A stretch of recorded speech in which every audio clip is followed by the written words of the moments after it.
Now It's we're on live. Finally. Welcome to the most professional podcast that exists. Yeah, Hey, right. everybody. We've only been troubleshooting this for the past, 45 minutes? At least, right? Yeah, about. Hey, everybody. Welcome to the podcast. I'm Patrick Murphy. We're here with Mike Finley, and our special guest today is Alex Grieve. You might know him as IBCrazy. He's the antenna guru guy, and we're going to talk to him about, one thing I want to talk to him about is his FPV wing racing league that he's helping to develop. And I also want to pick his brain and see what he's up to these days in his little, I shouldn't say little, in his awesome electronic workshop there. Yeah, right. So, I mean, if you guys can see the camera behind me, this is a laboratory. I call it my lab. It's the room is 7 by 9, so it's not really a bedroom. It's more of like a nursery for a young child. And I know the kid who lived in this room before I moved in was 6'2", so I'm not quite sure how he fit. But I've turned this into my little laboratory, and it's packed full of all kinds of stuff. You know, I mean, you can see the boxes, my old oscilloscope. That oscilloscope is from the 1950s. That one's from the 1990s. That one's not so old. But I love that. No digital anything. It's all vacuum tubes. wow. Does it still work? Oh, yeah, it still works great. I got that Wow. when I was in college. The great thing is digital electronics will lie to you. If there's something not right, that shows you exactly what you have, and there's no question. It's awesome. Cool. So technology didn't necessarily improve things. No. I mean, it's think about a digital TV or something. When you try to fly FPV, if you get interference, it goes blue screen of death, right? Right. Well, that's not what you want to do. You want to show the static, and that's kind of what this oscilloscope does. If there's something that's not right, it will still show you what's there. So my first actual work in radio was on that oscilloscope. Oh, wow. I built transmitters and tested them on that oscilloscope. And the reason I did is, even though the frequency that I was transmitting on my little transmitter was not in range at all, it would show me like the pattern on the screen, even though it couldn't, because it doesn't scan, it just gives output. So I could see my amplitude, that kind of stuff, and I could calculate my frequency. So it was pretty interesting. I mean, that was my college days. Obviously, I've come a long way since then, but yeah, a long way from where you were. Long way. Yeah, so that's one thing I wanted to talk to you about was, what is your background? How did you get into electronics? That kind of thing. How did you end up? Don't believe it. When I tell people my background and they go, "What?"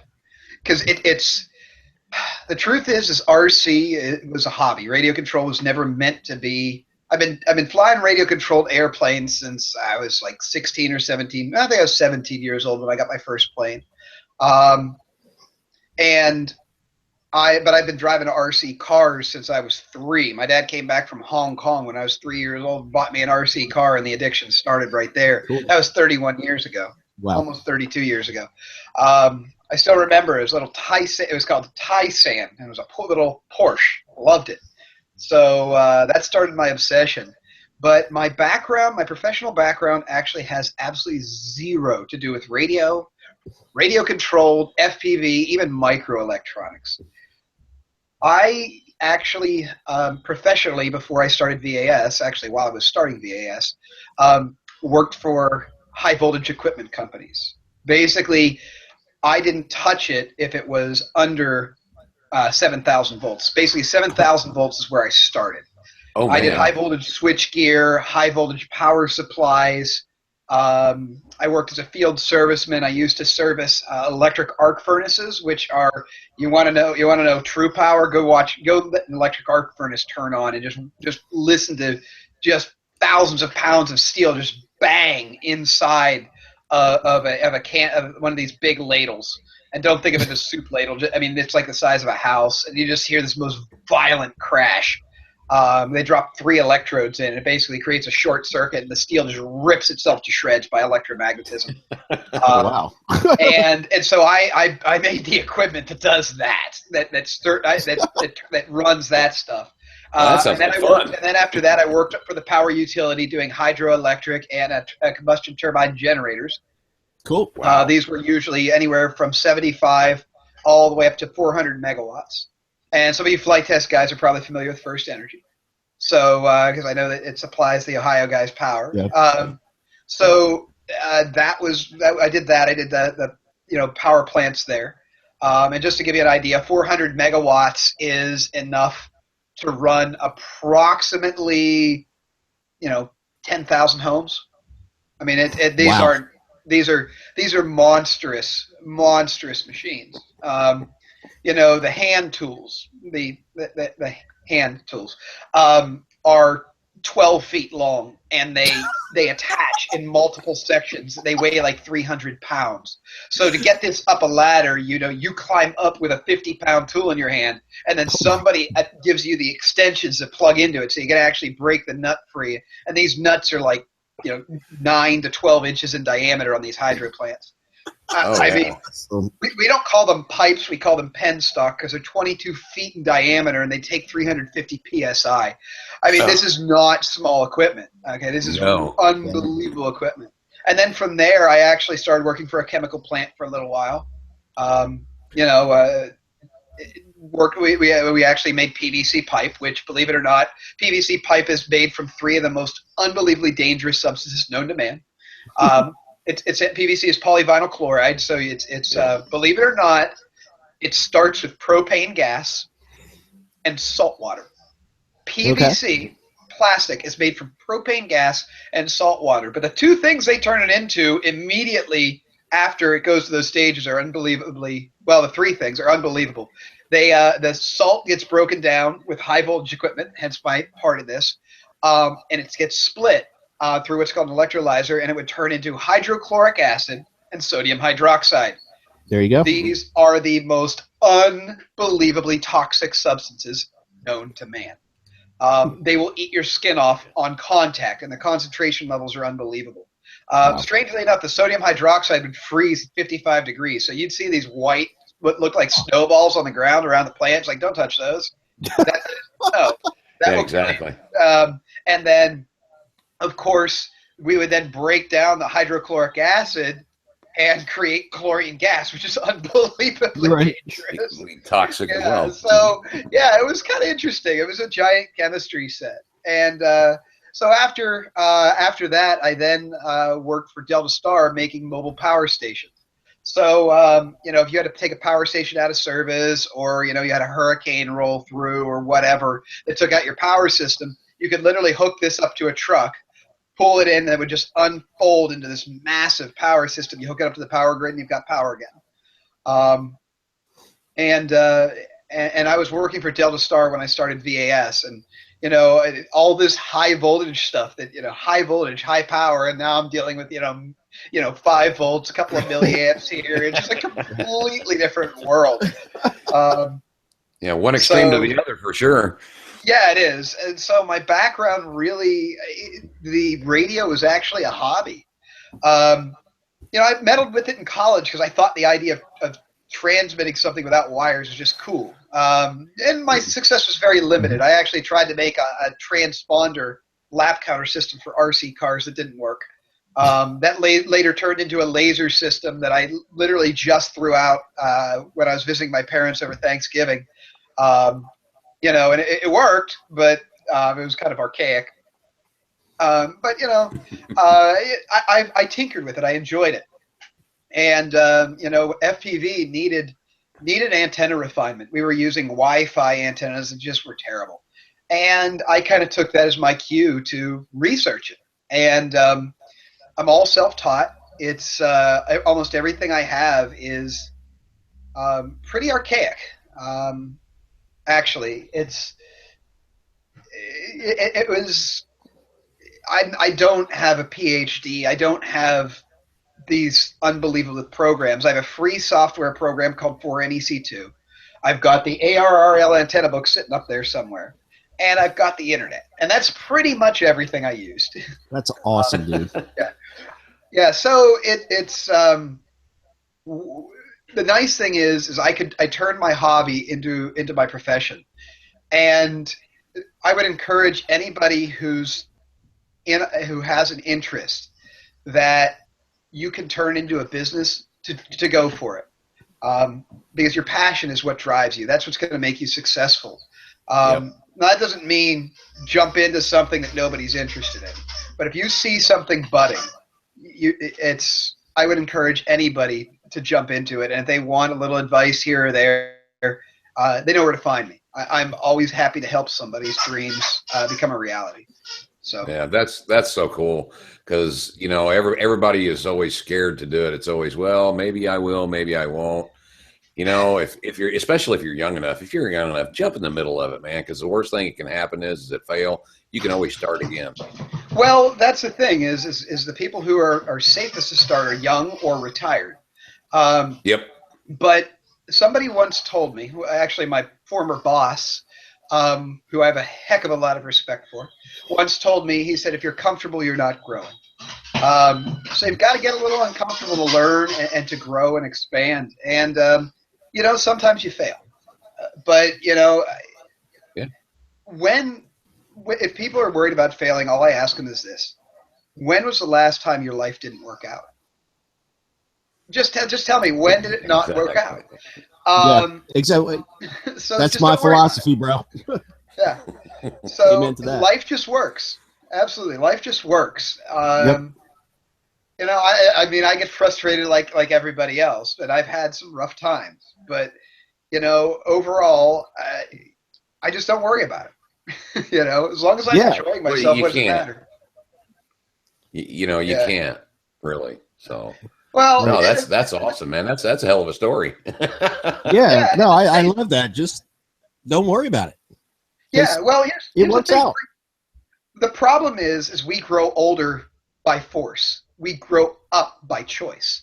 And a lot of people, they grow up and forget about their childhood. In fact, when I got the reminder, hey, you got a podcast in an hour, I'm like, oh, yeah, I got to get a shower, because I was literally at a trampoline gym, and I was the oldest person there.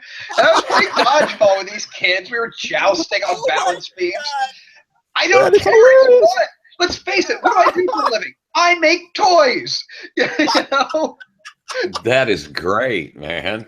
This is fantastic. Yeah, I mean, they just opened it up recently, and I'm like, we're gonna go check this out. So, here's a 34-year-old man jumping around with a bunch of kids on trampolines. I don't care. Well, I'm sorry to drag you away from the trampolines for this, man. Yeah, no kidding. That sounds like a lot more fun. Yeah, sounds like more fun talking to us for sure.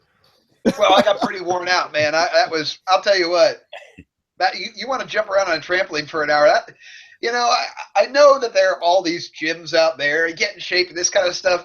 Nobody ever sticks with it because it stinks. Let's face it. Going to the gym stinks. That was fun. Just swallow your pride. Don't be an adult. Be a kid again. As soon as you start acting like a kid, the kids look at you like a kid. Until you have a dodgeball in your hand and you're ready to throw it, they go, well, this is a pretty big kid. This is going to come in. Although I don't have much of an arm. I didn't play baseball or football or anything. So I don't have much of an arm. So there were some kids probably, there's some older guys that are probably 17 or 18 that can, holy smokes, could they throw that thing. So they started to realize that I didn't have half the arm that they did, not to worry about me. So that's all right.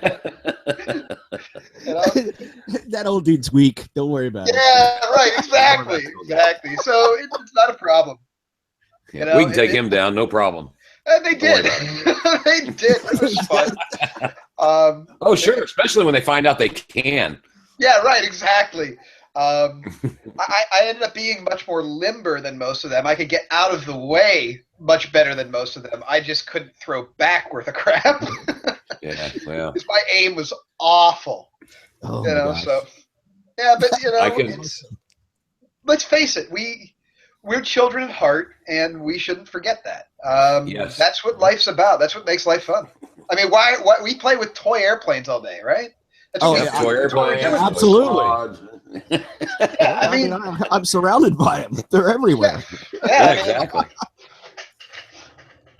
I mean, there's something that I've been modeling. This plane's 9 years old now, and Since I already designed it, flies really well, I decided, well, I'm probably going to redesign it as a manufactured product and release it. And since it's all designed, it should take me all of about 3 hours to do. Yeah, right. I started on that about 5 weeks ago. Okay, life gets in the way, other projects get in the way, and I just really haven't touched it. So I can relate to that. Yeah, but you're talking to a guy who's got a CNC laser in his basement and a CNC foam cutter in his side room. So yeah, those are my other toys. Oh, nice. Yeah, nice. Well, you need a 3D printer. Do you have a 3D printer?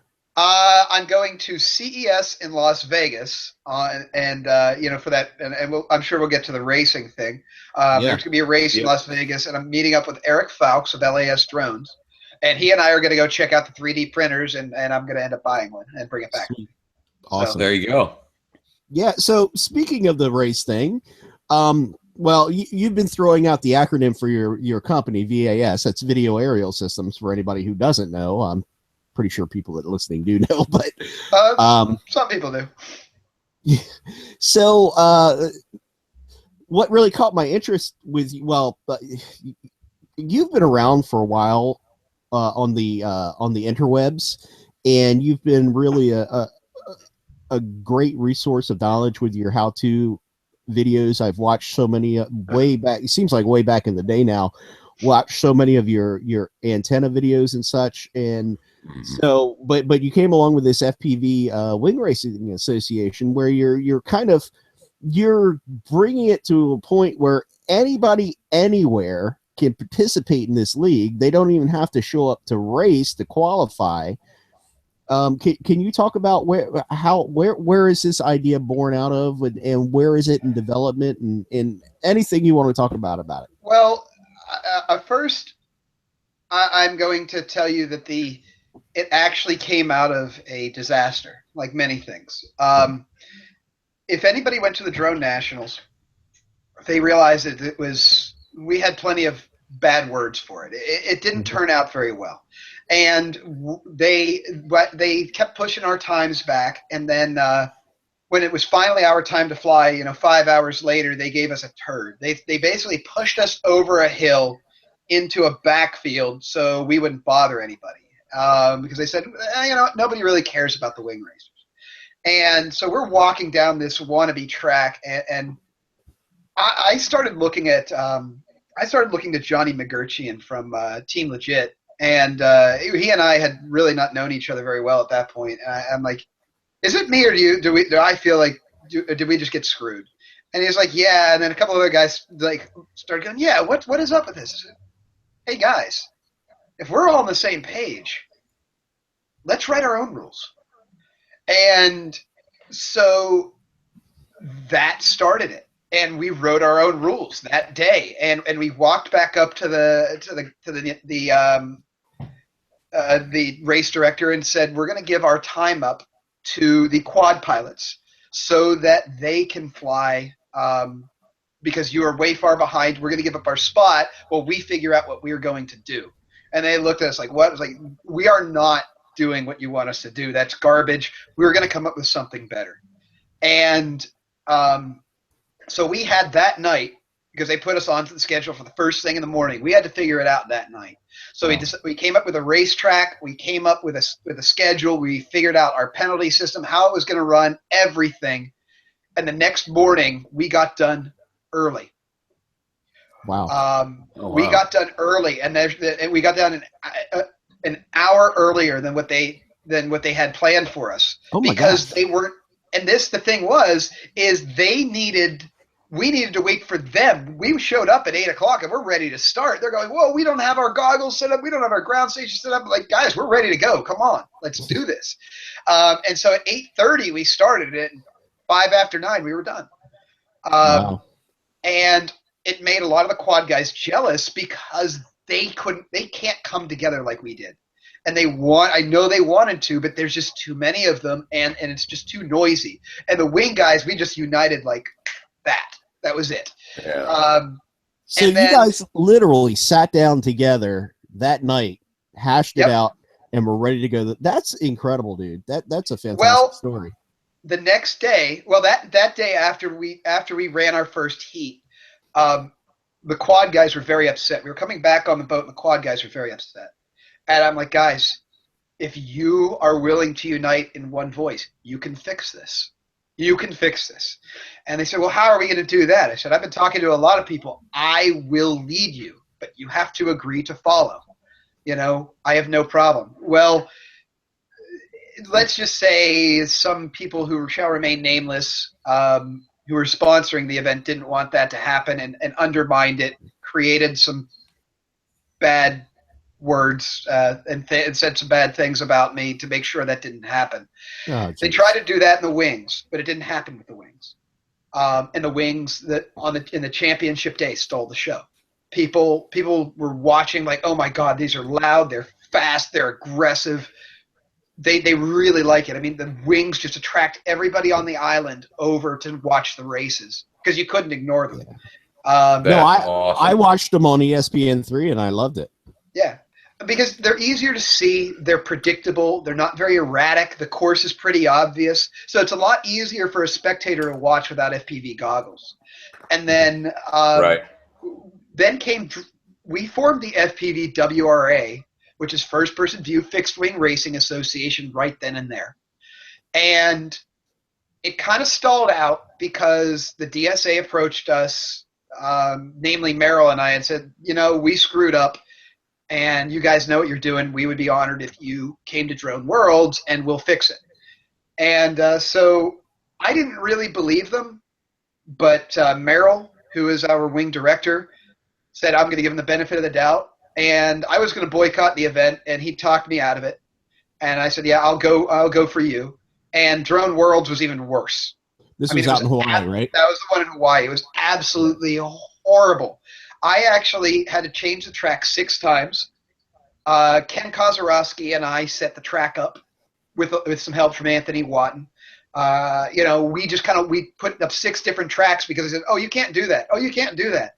Well, you didn't give us the track you had told us we were going to get. You gave us nothing. So now we're struggling to continually change this track because you keep telling us we can't do these things.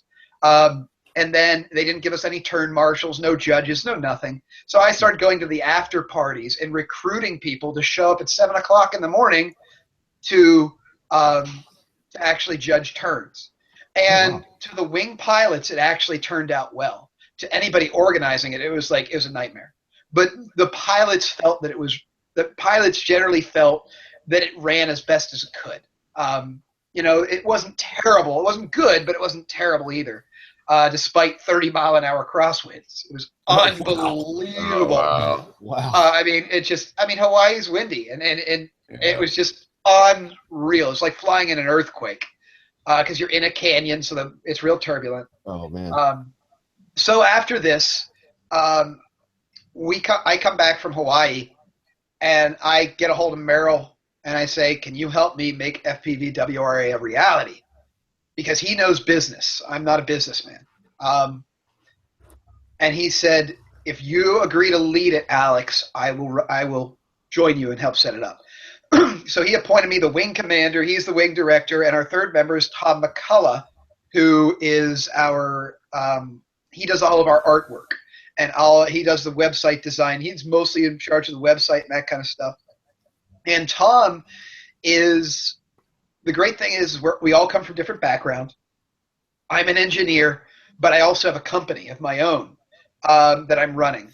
And Merrill is more of a businessman, and he likes organization. To me, organized means I know where I last put it, not that it has a home. And Tom doesn't have – he comes from a completely different angle. He doesn't have – the same background that Merrill has or that I have. And so he adds that third dynamic that we come from different areas, so we look at things very differently. Merrill's the business end, Tom's our art side and our advertising side, and I'm the engineer. And we look at this through different directions to make sure that it's set up properly. Now, because I have a business and FPV WRA is nonprofit, if there is a conflict of interest, I step out and those two run the show. because I don't want this to be an advertisement for my company. I want this to make wing racing successful, no matter whether it's a promotion for my company or not. That's irrelevant. I just want to see it happen. And we all feel the same way. So we've put up a good sum of money to make it happen with no intent on getting it back, just to make it happen. Wow. And the thing is we are experienced wing racers. Merrill's very experienced running events. I am experienced in racing. Tom is experienced in racing and running events. So we put our experience together. I wrote all of the rules except for 2 or 3. And we put it out there. And, whenever you do this, you're always going to get people who are unhappy. But he who builds every man's advice shall have a crooked house. And so really the rules are written by me, almost me alone. And I ask the community, how does this sound? I want their feedback, but in the end, the final decision is mine. But I'm not. I ask for feedback and I ask questions because I don't know everything, and it's naive to think I do. But then again, it seems people do trust me, and that I have their best interest at heart. And so, honestly, it's gone very well so far. We haven't had our first races in Las Vegas. I think it's going to be a lot of fun. And my goal is that everybody walks away from that event with a big smile on their face, and they can't wait for the next race. Awesome. So when does this take place? That's all you really want. Right. Well, that's the thing is if people walk away talking about it, word will spread and it will grow. The thing is with airplanes is you can advertise very well. You can put a big GoPro label on it, or Red Bull or whatever, where a quad is kind of hard to do. But you can do that with an airplane.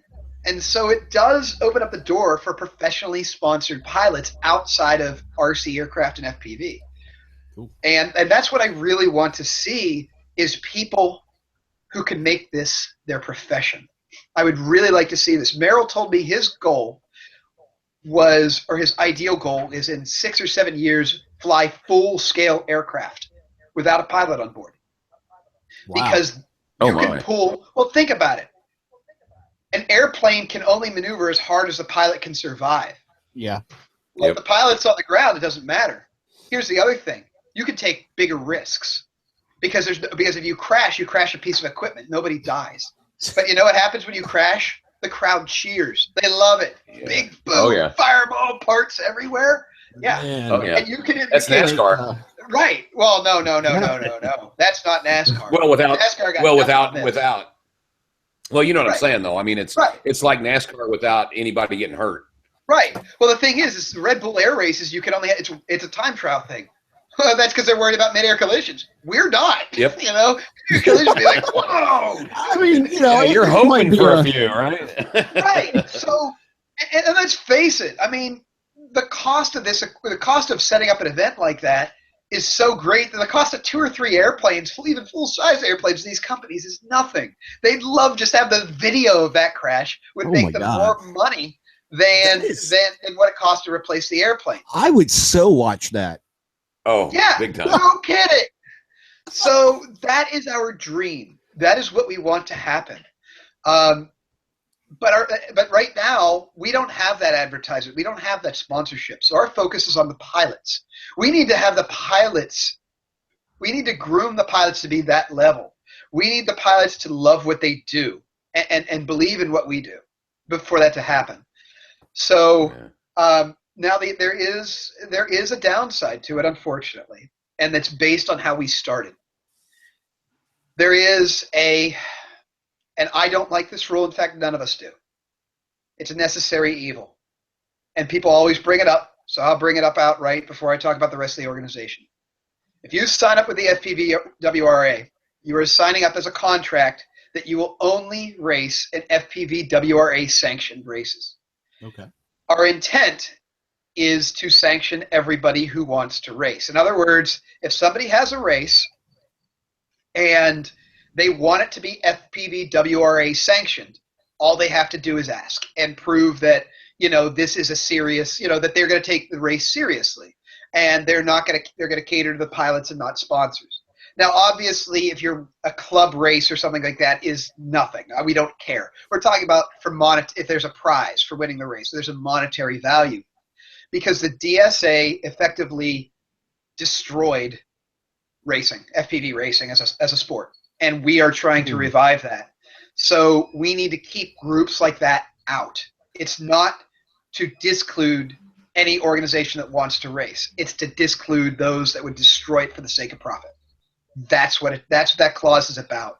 And so our intent is to partner up with other organizations, because we have a structure, we have a standard. Nobody's really focused on wing racing right now except us. So we have this here, like, you can adopt our rules, you can adopt our standards of conduct, our classes and that kind of stuff. And you know what? You can call us and we'll just show up to you and run the race for you, if you want to do that. And that's the goal, is just to make it just that. So there is that clause, but I tell people this: look, if you join and decide you don't like it, you can always leave. It costs you nothing to join. It's free. And if you decide that clause is a problem, because there is another, obviously you wouldn't leave until there's another wing racing organization. But if there was one that you believed in and that we didn't, then you're welcome to leave. You could just say, hey guys, I don't believe you should exclude these guys, and I want to go with them, and you're welcome to do that. So could you just say that there's no membership fee for this? No, of course not. I want this to thrive. I want people to be happy. I'm covering the cost right now. Meryl and I are covering it. I don't care. I just want people to, look, when you have a good race, everybody's smiling. Everybody's happy. That feeling of joy, you can't put a price tag on it. And so I'm not going to. I'll pay it. I'll pay for the event. I'll pay for setting it up. And hopefully I'll get a couple sponsors that'll help me take that cost over. But right now it's coming out of the pocket of Meryl and I. And that's okay. Wow. So how many events are going on right now? I mean, how many people are part of this league at this point, or are you very new? Has it been around for a little while and I've just never heard of it? It's officially been around 3 weeks. So it's very new. Yeah, we have just over 100 pilots right now signed up, and we already have people running trials. Awesome. Our first race is in Vegas. Our second race is in Florida in February during Central Florida. Our third race is up here in May at the Stone Blue Flying Circus. Okay. And the other events haven't even been organized yet, so we haven't even worked on anything else. But the first 3 FPV events are these races. So we're on it. When is Vegas? Vegas is January 5th through the 9th. Oh, wow. Or 8th. Sorry, I'm just going to 5th through the 8th.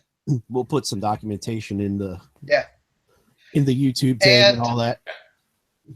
Yeah, so, and the thing is, our focus, again, is on the pilots. We want the pilots. We care about the pilots walking away ready for the next race. They don't want to leave. They want to keep racing. That is the event we want to have. Right. The feedback that we've heard through some folks that we've talked to with the podcast, and what general sense I've got is that the frustration with the organization that ran Drone Nationals and Drone Worlds was that they put the sponsorship first versus making it a pilot's race and focusing on. And from there we could. Right. And from there we can talk about multi-GP, which the organization is completely different. They focused on the pilots. I was at their championship. It was incredible. Yeah, Chris is a great guy too. So I asked Chris Thomas, will you allow me to experiment? I want to race 16 pilots on the same track at once. I wanted to talk to you about that. I saw. Yes. Yeah. He literally looked well, we wanted to ask you about it because he literally said, if you think you can do it, go do it. And I did. I got 16 pilots together. Granted, it was a pain to organize them, but I basically took the people who didn't qualify for the championships, and I said, if you want to be part of this world record, sit down in these chairs. And when they sat down, I said, okay, front row, you're band A. Back row, you're band E. And went down. Went 1, 2, 3, all through 8. That's your channel. Get it set. Get it ready. everybody check your goggles and make sure you're good. And what I did is I started handing out antennas. Odd numbers were left hand, even numbers were right hand. And the way that works is left hand doesn't talk to right hand. Try to shake somebody's hand when they hold out their left hand. It just doesn't work. Same thing here. So what happens, and I've got a whole video on how this works. It's called the IBC.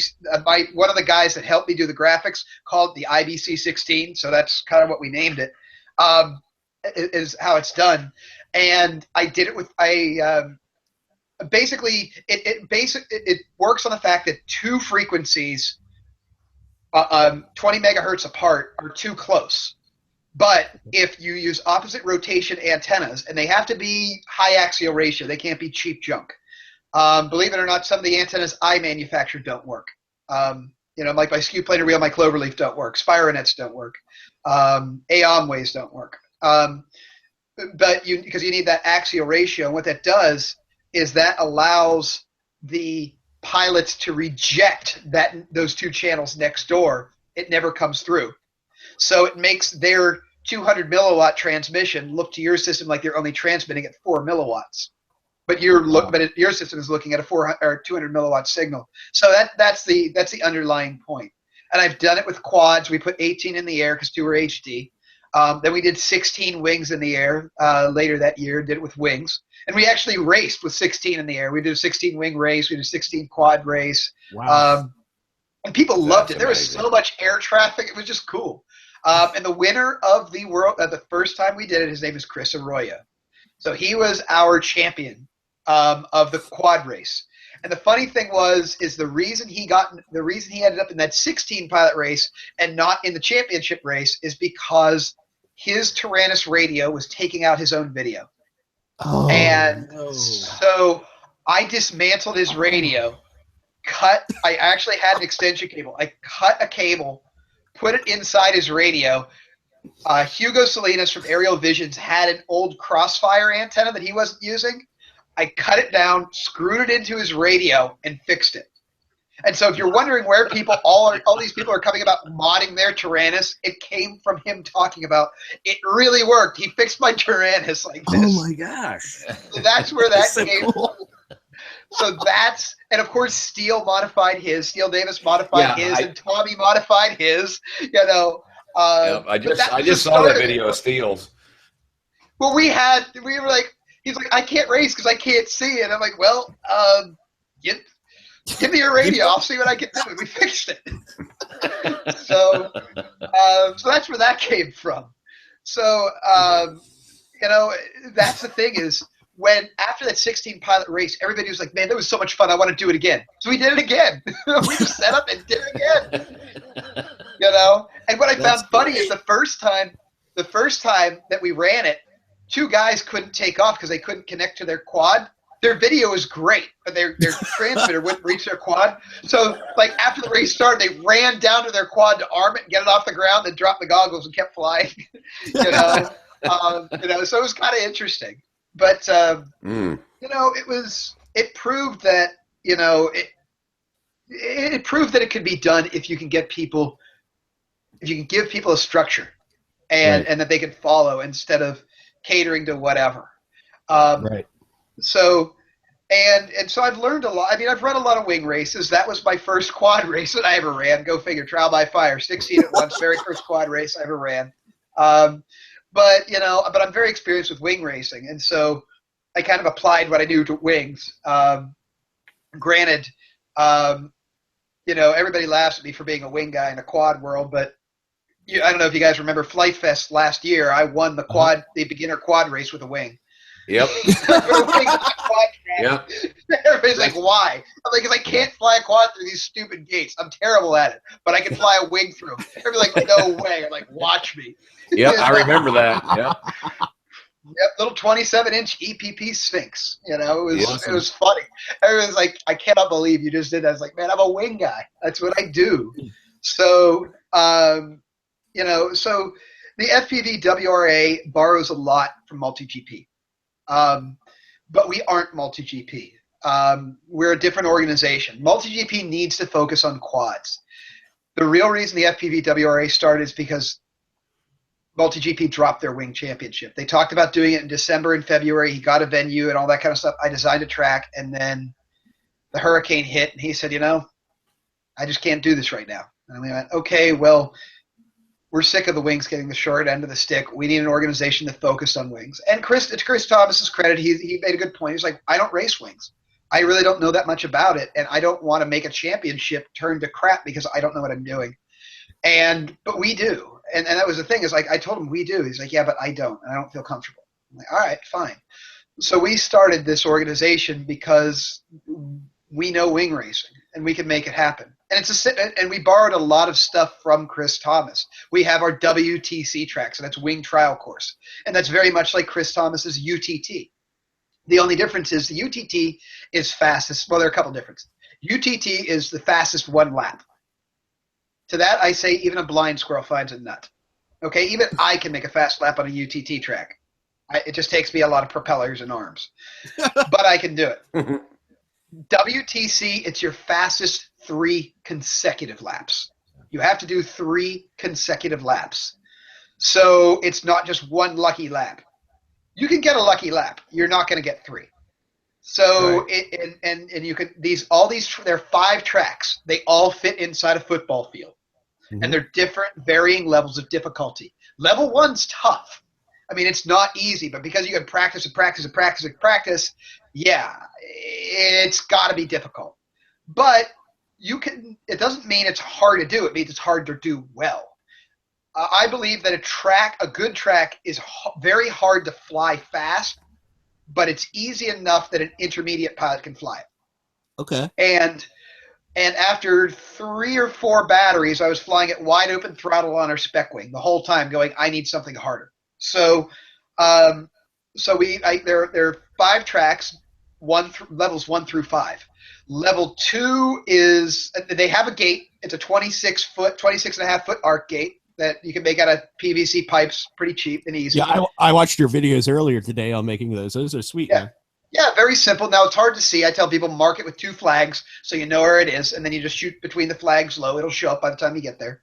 But they're all a handful of flags and 1 gate. So they're really, really easy to set up tracks, and they fit in a football field. WTC2 adds a switchback and a 270-degree turn plus a gate. Level 3 is as you go through the first gate, you pull an Immelman and immediately dive for the second gate and pull another Immelman out of that. That's not easy. No. Level 4, there are 2 gates, and the first one you have to hit in a turn. So you're mid-turn trying to hit a gate, and that's very difficult to do in a wing, because a wing, you make your turn by pulling up, and that's what gains you altitude, and that's not what you want. Wings want to climb in turns. So, yeah, it's not easy. So you basically have to put your plane on edge and let it fall as it comes through this turn to make that gate. And then the next gate is right behind it. So it's like 2 gates in a row. And then and then the next turn is sharp as heck. And level 5 is holy smokes. It's 2 gates that are in a straight line. You don't have to hit them in a turn. But you hit 2 gates and you make this winding chicane that's incredibly tight. But before you get into that gate, there's a 270-degree turn that you hit. You hit this 270, come out of the 270, enter another switchback, and then right into the gates. Wow. It's tough. It's really tough, but it's a lot of fun. And that's the point, is these pilots are going to get better. So as they get better, they step up to the next wing level track, and then they step up to the next one. And these tracks are so small, they fit almost anywhere. So that's the idea. They can be set up just about anywhere. They're universal. And the thing is they just require a couple of flags. And the rule is, if you want to try what plane to use whatever plane you want. It doesn't matter. You want to use a 1,000-watt monster? Go for it. Good luck, but go for it. You want to use a 10 Arrow? Go for it. You want to use a Spectre airplane? Go for it. I don't care what you use. I care that you try. And you record your fastest 3 laps, and you submit your fastest 3 laps for review. We have to see that you hit every flag and you hit every gate, and then we record your time on the website, and you're nationally ranked like that. Awesome. So, and That's obviously the pretty good. top-ranked pilots will move on to our championship. Wow, that's really awesome. Well, there's more to it. There's more to it. We've got 4 categories because, as you know, there's a lot of different variation in wings than there is with quads. Quads, it's pretty much your 250s and 180s, and you can put them on the same track. And then other than that, you have your tiny whoops. Okay, those are basically what you've got. And what you've got for wings is very vastly different. So we have 3 classes. We have mini, which caters to multi-rotors. We want multi-rotor pilots to get into wing racing, and all they have to buy is an airplane and 2 servos. So all their batteries cross over, their motors cross over, all that kind of stuff. And they're ready to race. So they're just ready to jump into wings so easily. And then we've got the spec class where everything's specified. Not the manufacturer, but the design type, the way it's built, that kind of stuff. So it doesn't cater to any specific manufacturer. And I encourage people to build these wings at home, at a foam board, or cut them from hot wire. And right now there are 4 companies making this spec wing. And it is my design. I've come into a lot of criticism for it because people don't like it. And then they fly it, they go, okay, I was wrong, I love it. Like, guys, don't bash it till you try it because it looks goofy. It looks like a boomerang, but everybody agrees, yeah, it's a great race wing. And then we've got our sport class, which is flying wing. And that's, 34 to 40-inch wingspan or 43-inch wingspan. And these are your serious high-power rocket ships. I mean, this is like the real loud screamers. And then we have our unlimited class. And unlimited class is like monster ships. And unlimited means unlimited power. You want to put 3 kilowatts in that thing? Go for it. Okay? But this is not multiple laps around a small track. This is like, we are going to do long-range obstacle courses. There might be a tree corridor. There might be a ravine. There might be a mountain you have to surf. You might be doing chicanes in and out of trees. So this is like 1, maybe 2 laps, really long range, big, loud, monstrous airplanes. So each is a little bit different. And the rules of each category come from my experiences in running these. Like, for example, the mini class is a 300-watt limit. And I know the guys who the Horizon Hobby did not like that because the theory is a 500-watt airplane bone stock. And they said, well, what about our theory? And it's like, your theory can't run for a 3-minute race on a multi-rotor battery. It'll kill the battery. At 300 watts, your battery at an 1100 4-cell battery will not make the race. But a 1300 3-cell or 4-cell will. And that is the most common multi-rotor battery. So that's where the power limit comes from. The other thing is 300 watts is usually the upper limit for large multi-rotor motors. So it just kind of converges there. And the theory can fit there. They just got to prop down a little bit. And we've got a 50-watt penalty for flight controllers because wattage is the biggest divide. So we found that wattage was the biggest divider among pilots. So if you have a computer flying your airplane for you or a portion of it for you, you need to take a power penalty. And that penalty seems to be about right. It puts everybody on a level playing field. And the reason we penalize for it is flight controllers and stabilizers are not common in fixed wing. Yeah. So we want to encourage people that want to use them, but we don't want those people to have an unfair advantage to people who don't. Right. And then, of course, the spec wing, everything's specified. It's all super cheap components, really easy to build airplane. No flight controllers allowed, just straight sticks, 36-inch wingspan. This is it. I got it right here. So, like I said, it looks like a boomerang. Nice. But it flies great. It's a great flying airplane. Everybody who's flown it said, yeah, it's exact. Anybody who's flown spec wings, like race spec wings, has told me that's exactly what a spec wing needs to be. It's not the highest performance airplane in the world. It's meant to be a good, solid flying airplane that races well. The courses for these are very tight. So you can't have these high power, high weight rocket ships. You need a good maneuvering airplane. So that's our spec wing. And the specs are kept loose. And it's not because, I want variation in airframes. I want everybody to be on a level playing field. The specs are loose so we don't disqualify somebody for being, oh, you're not exactly 36, you're 35 and a half. Oh, your sweep isn't 12 inches, it's 11 and a half. No. That's fine. The reason for the somewhat loose specs is to allow people that variability. Okay. and then we've got the sport class.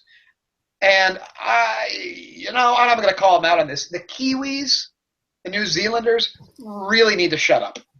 They're like, they keep saying, oh, your power limit is ridiculous. You need to use this and this and this and this and this. And yeah, that's why Team USA beat you at Worlds. Okay? All right? You guys brought high-powered fiberglass rocket ships and lost. Okay? Stop. I've heard enough. So, look, there's an 850-watt power limit. And the reason for that is that 850 watts will dissipate approximately 100 watts of heat and magnetization. So that leaves about 750 watts. 750 watts is 1 horsepower. Okay. So it basically says plenty. 1 horsepower. Here's the other side of it. The most common pack people run in these airplanes is a 4-cell 3700. At 850 watts during a 3-minute heat, you have about 200 to 150 to 200 milliamp hours left before that pack is dead flat.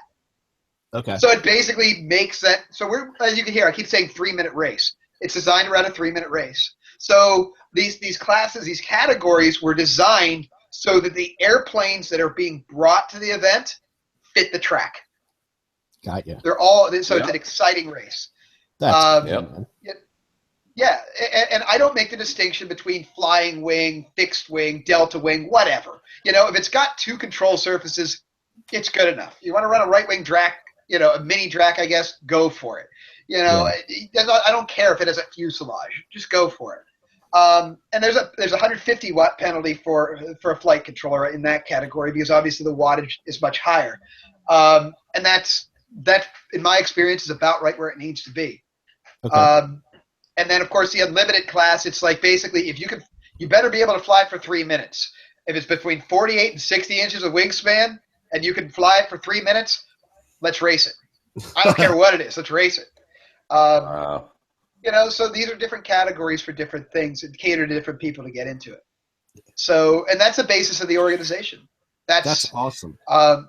Yeah, I mean, obviously there are airplanes that get left out. Like my Banshee is my favorite airplane. It's a 37-inch wingspan, forward swept, dual boom pusher. It's the most maneuverable airplane I've got. The problem is it doesn't really fit into a race category. It just doesn't fit anywhere, and that's unfortunate, but you know what? I can run it on a WTC track and qualify with it that way. But when it comes race time, yeah, I'll have to choose a different plane. Okay. But I do have my mini Wraith, so that's fine because my Wraith will run the mini class just fine. I just like my Banshee a little better because it's a little more stable. So yeah, I mean, the thing is, it's not perfect, but it's a really good start. And we're going to learn, and we're going to make adjustments as we go on. It's only 3 weeks old. Right. Yeah. And so we're not perfect. But what we have, we know is good, and we're going with it. We're not going to change horses in the middle of the race. We know what we're doing. We are going to keep going with this because we know what we have is good and it works. And that doesn't mean that next year things might not change, or they might or might not change. Based on the feedback we get from the pilots, we are going to make it better. Cool. That's the goal. So yeah, that's pretty much it in a nutshell. All right. Well, gentlemen, I need to take a commercial break right now, so I'll be back in a second. Carry on. I need to go. Okay. Deballast. No problem. No problem at all. What I'll probably do is because of the fact that we did have a couple of people we actually asked because we knew we couldn't get this Wix site up. Got a couple of people that asked questions, and one of them is Richard Kennedy, and he was asking for the best solution for flying in an indoor all-metal sports complex when you're wanting to get decent video. What kind of recommendation would you give to somebody that's flying in one of these damn all-metal buildings? I've been asked that a lot. I'm sure you have. I tell them, if you are standing in a building covered in mirrors, how do you not see a reflection? That is quite literally what you're asking the video system to do. So the way you have to do it is you have to use, if you want the best video, you have to go with the circular system, circularly polarized, with high axial ratio. If they didn't publish the axial ratio that means they don't have a clue, and it probably will not work well. So you need something with an axial ratio of at least 0.6, which means skew planar wheels will not work. Cloverleaf kind of works, just not really well, and that's kind of your bare minimum. But there are some other antennas out there, like our Cyclone, our Bluebeam Ultras, the Lumineer Axie that just came out. That kind of stuff. Those actually do work. And then you need a directional antenna on the receiver. And so I like to use a crosshair because that's really the best, but a helical antenna works really well. You don't want really high gain. You want less than 10, 10 or less dB. And you want it moderately directional, and you want to stand in a corner. That's key. Don't try to stay in the middle of the building. Stand in a corner. Stay and in the corner. Reason the reason you do that is a reflection is going to bounce off of one wall, come across your antenna, bounce off the other wall, come out, and never get in. So it really mitigates that reflection problem because the reflections are going to reflect off at the same way they came in, and they'll skip right over the corner. The corner of the buildings are the cleanest part. Are we talking about how to fly in an all-metal building here? Yep, we are. Awesome. Stand in a corner with a directional antenna, use high axial ratio circular polarization, and that's it. Sweet. There you go, Richard. Now Don't get me wrong. It's not going to be amazing. Don't get me wrong. You're still going to get multipath pretty hard, but it's going to be the best you can get. I mean, you're flying RF purgatory there, okay? But that's the best. And you know what I told him? I told him don't fly there. Yeah, right. Well, that's not an option for some of us. Well, exactly. Well, and I understand that, but I was like, well, just find a new place to fly. I wouldn't fly there if I, get away with it. Right. So, well, yeah. But the great thing about indoors, you have no wind, no nothing. You just got to figure out how to fix that video problem. So. Yeah, exactly. And honestly, I think it'll be pretty good for indoor. If you stand in the corner and run a crosshair and a rotor or cloverleaf or cyclone or bluebeam ultra or airblade or something like that, it's going to be pretty good. It's going to be surprisingly good. It's just not going to be perfect. So don't expect perfection. Right. Sure. Okay. Well, I'm sure he probably took that, and he's probably going to run with that. I know Richard, and he'll good. He'll do what he can. Stand in the corner, Richard. Yeah, Richard, stand in the corner, buddy. Facing the corner. You've been bad. Yeah. Why was I thinking that? So, what other questions came up? Yeah, and the other one. Oh, go ahead, Pat. Okay, you got it. Okay, go ahead. No, I was you. It's all you, bro. Okay, well, Ben Greenwald, which is, of course, part of our build nights, part of the Flight Test Community Cast build nights. He was asking a dipole stubby versus circular polarized. What's the difference? Why would you use one over the other, or would you? I guess the best way I can answer that question is they're designed to do totally different things. A dipole does not have any ability to reject multipathing on its own. So the video feed from a dipole is likely not going to be as clean because it accepts reflections as valid. Where a circular system, you have to have circular on both ends. Right. When a circular signal hits an object, the effective direction of rotation reverses. And so, again, you're trying to shake somebody's left hand with your right. It's not a very good handshake, and so it knocks out that reflection most of the time. Sometimes they get in, sometimes they don't. So a dipole does not have that ability. On the other hand, I can take a dipole on an aircraft further than a circular antenna. So dipole is great for getting range. Okay. But you need to mitigate your multipath problem still. And the way you mitigate that is with a directional antenna, not circular, linear. I like a biquad. I think a dipole biquad combination is amazing. They just go, and the biquad's like the most underrated antenna in FPV. But that'll take you further than you could ever imagine. Your video will be crystal clear the whole way. If you're going for range, that's the way to go. But if you're flying close to yourself, if you're ducking behind objects, you want to go circular. Okay. So, and that's basically it. I mean, I'm working on an antenna that is going to weigh 6 grams.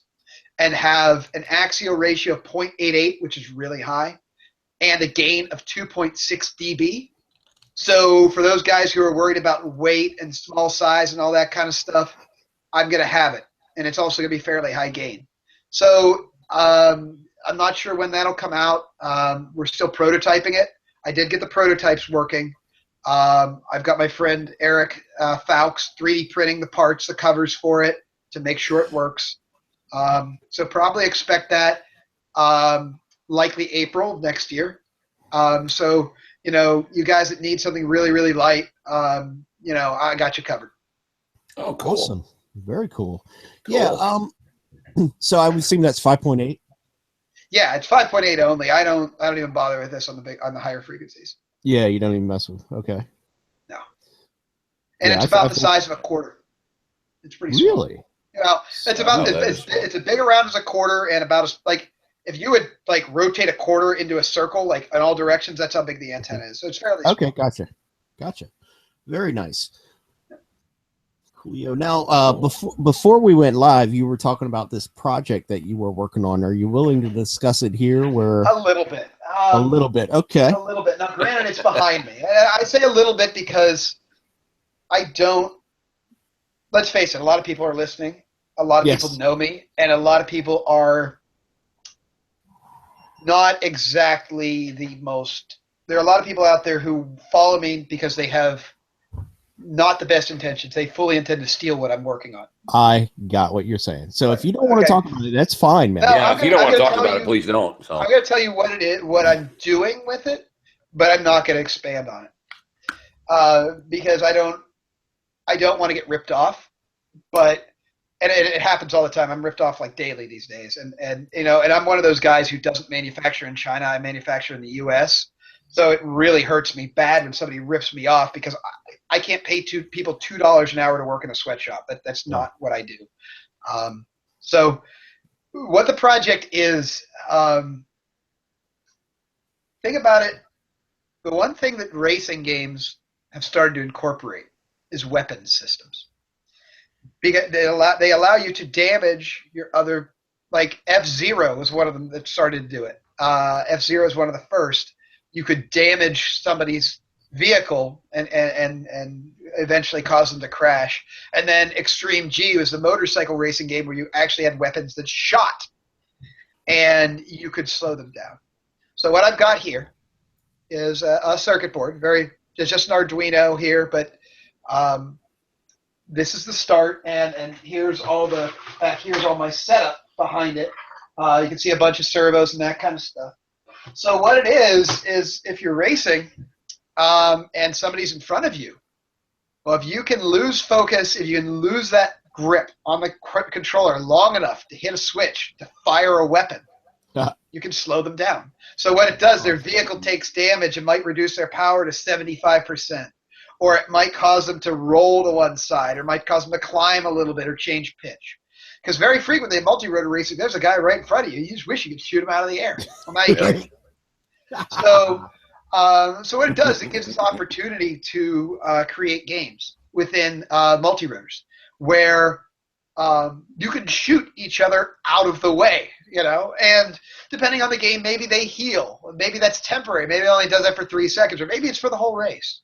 It depends on what you want. Because Arduinos are easy to program, I plan on open sourcing the code so that, you can do this. So you can make your own games. So that's the idea, is to add combat to racing. That's fantastic. That will be fun. So... Right. Yeah, so that's the idea. Is the problem? There's some problems that during the daytime it's very short range, but if you're on a racetrack racing a quad, that's short range anyway. So there are certain things it doesn't work for, but for quads on a racetrack, it works just fine. Great. And by the way, the prototype. This is going. I'm going to go out and I've got 3 of them. I'm going to install them on people's vehicles, and we are going to go have a blast with these. Awesome. I hope you show a video of what the result is. I will. Yeah. I will. Good. But like I'm not going to release it till I'm ready. There's some other things I want to do with it, but multi-rotors have their flight controllers already. People are consumed with, oh, it's got to have low loop time. I can't have all this stuff running. Well, this actually incurs a lot of lag, so it has to run separately from the multi-rotor. Okay. So so there are some difficulties, and that's one of the things I'm trying to overcome. But yeah, it's kind of something new. I mean, add combat to multi-rotor racing. That's great. It's like Mario Kart. Yep. Kind of. Yeah, right. Yeah. Right. So, exactly. You've mentioned Stone Blue a couple of times. What is your relationship with Stone Blue? I know all the antennas that I fly, I bought from them, and they're your antennas. I'm pretty sure. Well, Stone Blue. Jeremiah's a friend of mine. Now, granted, there are many times we don't get along, just like any good friend. You're. Yeah, Pat. They say you're not good friends till you've had a fight, right? Well, we've had a few. We've got into it with each other a few times. I mean, he's a great guy, but we're both hard-headed. So, but I met Stone Blue through my church, and when I met him, he was flying a foam board ducted fan jet that he made that, well, it didn't fly very well. And I said, let me show you what happens when you cut a proper airfoil. And this was before I had a CNC machine. We literally hot wired some EPP, took this little flying wing that we made. I stood it on its tail and said, okay, I'm going to maiden it. And he's like, there's no way it'll even take off. And I punched the throttle and it took right off. And he was like, wow, oh my gosh. And he was like, okay, I got it. And, of course, I was already in FPV. And he ran a company called Stone Blue Productions, which is now very, very small compared to Stone Blue Airlines. And so he saw my videos, my first FPV tutorial, and said, why don't I put some professional polish on that? I'm really good at that. He's like, that's what I do for a living. I'm like, okay, well, I'll do that. So we reshot the videos, and we used his studio and his microphones and that kind of stuff to create the first 11 success in FPV videos. And of course, I learned from watching him do professional. And so part 12 through part 16 are on my own. I did without him. But that's really where our relationship formed. And because he was appended to learning about FPV and teaching about FPV, people kept asking, well, what equipment do I buy? And finally, he's like, I should be selling this stuff. And so he started selling it. But the nice thing is he has to fly it to believe in it. So the stuff that he's selling in his store, he flies personally, So that's kind of his deal, is he doesn't sell stuff that he doesn't trust, which I think is very honorable. Now, me, I just manufacture. I don't sell direct. Right. The only thing I sell direct is like to clubs that want to do a group buy. I often give them like 15 to 20% off of retail if they put together a big enough group buy. Okay. And so I'll give them a discount that way. But I don't sell direct because it's just difficult. I'd rather focus on manufacturing. So, but he's not my only vendor. And a lot of people confuse the fact that they confuse him with me. And the reason for that is because he lives right down the street. We fly together a lot. We're not the same company. He does visit our shop frequently. And when he does, we have the Jeremiah watch, which basically is whenever he shows up, somebody stalls him to keep him from walking through the shop till we can put away all the things he's not allowed to see. Because we work on other projects with other vendors. And he knows the routine. He understands, That's funny. So we just stop. Yeah, because I know you do some work with CBS too. I do, and Range Video, and some other guys, and some. I actually do some military work, but he can't see those things, and so cool. I have to make sure that those are put away if we're working on them when he shows up. So he usually calls and lets us know he's headed down, and so we usually have it ahead of time. But it's kind of interesting that like he's a good friend of mine. I can't show him what I'm working on, but that's because he competes with some of my other vendors. So right, sure. So but I mean it's how it goes. It does upset me that people do confuse me with him because they say I emailed you 100 times. I'm like, what do you mean you emailed me? I never got anything from you. Well, you said you'd send it. I have no idea what you're talking about. And what it was, Jeremiah would say, oh, well, just send it back or this or that, and we'll, if something went wrong or whatever. And then they come screaming at me, and Jeremiah has no idea what's going on and neither do I, because they assumed we were the same company. Yeah. And I go, are you talking about Stone Blue? Well, why don't you get a hold of him? Oh, you're not the same company? No, I have no idea what you're talking about. So it happens a lot. Yeah. You're a manufacturer wholesaler. He's a retailer. Right. That's right. And that's so it's kind of it's an interesting dynamic because I show up in a lot of his videos. He shows up in mine. It does create a little bit of issue, but. Yeah, I mean, I was confused for a while by that too. I thought you guys were the same entity, but obviously you're not. Yeah. No, not at all. Not at all. Not at all. I mean, he's got the Stone Blue airplanes, like his special airplanes. I don't actually make those. Mine are the VAS planes. He's got the Stone Blue Spartan multi-rotor frame. I don't manufacture that, even though I can. I don't. That kind of stuff. So he does work with other people. We're not. I mean, he works with me more than anybody else, but we're not the same business. We're just good friends. Cool. Yeah, cool. No, they're good. They're a good bunch to deal with. I've always had good luck with them. Yeah. Yeah, they are. They are. And I think one of the biggest things to recognize is most FPV vendors, actually most vendors of RC stuff, don't fly. Yesterday, he called me and said, "Hey, you want to go flying?" And I'm like, "Oh man, like really? I just started working on my kitchen because I'm renovating my kitchen." And I'm like, man, if I wouldn't have broke out the tools already and actually started cutting stuff, I would, but I can't. Like, why couldn't you call me 30 minutes earlier? So, he goes out and flies. That's one of the things that separates him from a lot of guys. A lot of guys don't do it anymore. So, and I'm going, man, I'm kicking myself in the – I'm like, I'd much rather do that than work on my kitchen. But, Well, of course. Yeah. Well, I paid my way through. I mean, I worked my way through college working as a carpenter. Oh, really? Really? Yeah, I was a carpenter in college. That's what I did. So, wow. Yeah.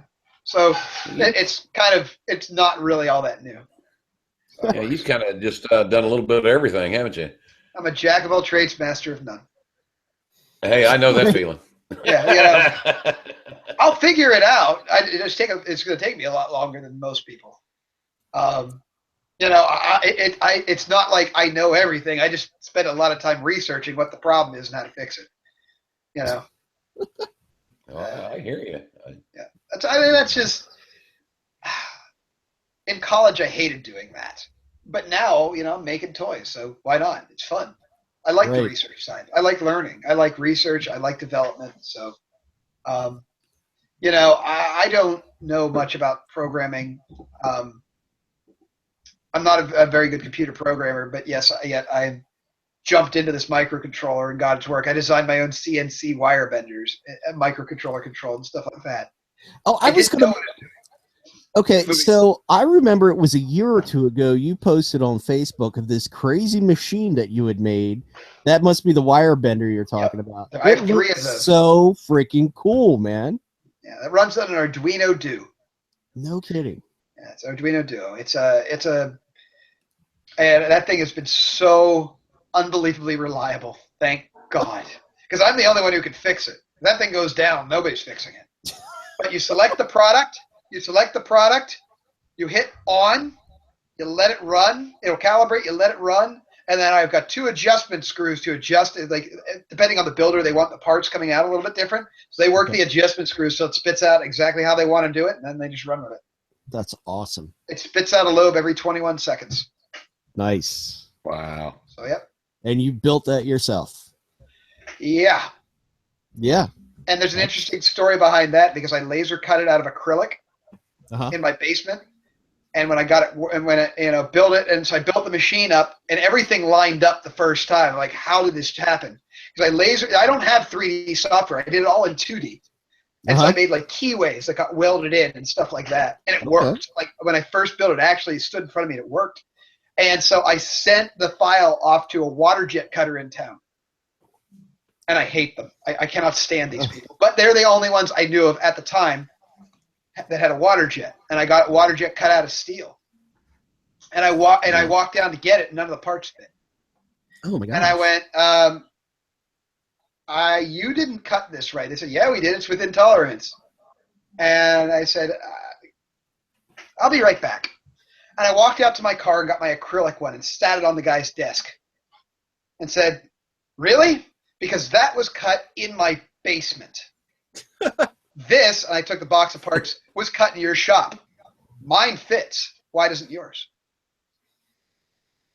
Well, I said, I'm an amateur cutting stuff in my basement. I'm better than you. Now fix it.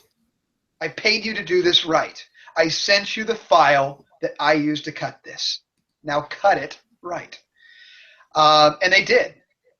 And they gave me a hard time all the way through before cutting it. I mean, I've always had trouble with them. Then I found a group literally right across the street from them that had a water jet cutter, and that's who does my water jet cutting now. So I can't stand these guys. They treat it like you should be honored to do business with us, and I'm like, no, that's not the way things work. Well, when you're the only game in town, it is. But then another group called Fabrication Concepts bought a water jet cutter because they were throwing so much business away with how poorly they were treating people. Wow. You know, I'm one of the people they lost, and so they do my water jet cutting now. We got a lot of stuff water jet cut by them. I'm very happy with it. But yeah, I mean, you know, a lot of people don't see that side, all the frustration, all the stuff I go through to bring a product to market. The TBS Triumph, Raphael and I have almost $30,000 invested in that thing's development. Wow. And then 4 weeks ago, we found a company in China that cloned everything except, they actually cloned the box. So they're using mine and his logos. Oh my God. And then we cut it open and realized they made it wrong as a football bat. So here we have this clone that nobody knows the difference in because it is marked and it looks identical. That's undercutting us, and people think it's authentic, so it gives the product a bad name. Oh, that's so. That is the and it's so hard to do anything. That is low. Oh no, it's not. Not when you're 6 foot. Oh, really? It's not. 250 pounds and very angry. Yeah. That's not usually it's pretty tough to do anything to a business over in China that's copying when you stuff, threaten bodily harm, they learn pretty quick. Oh, that's good. That's good. There you go. Yeah. I mean, Raphael is not a small man.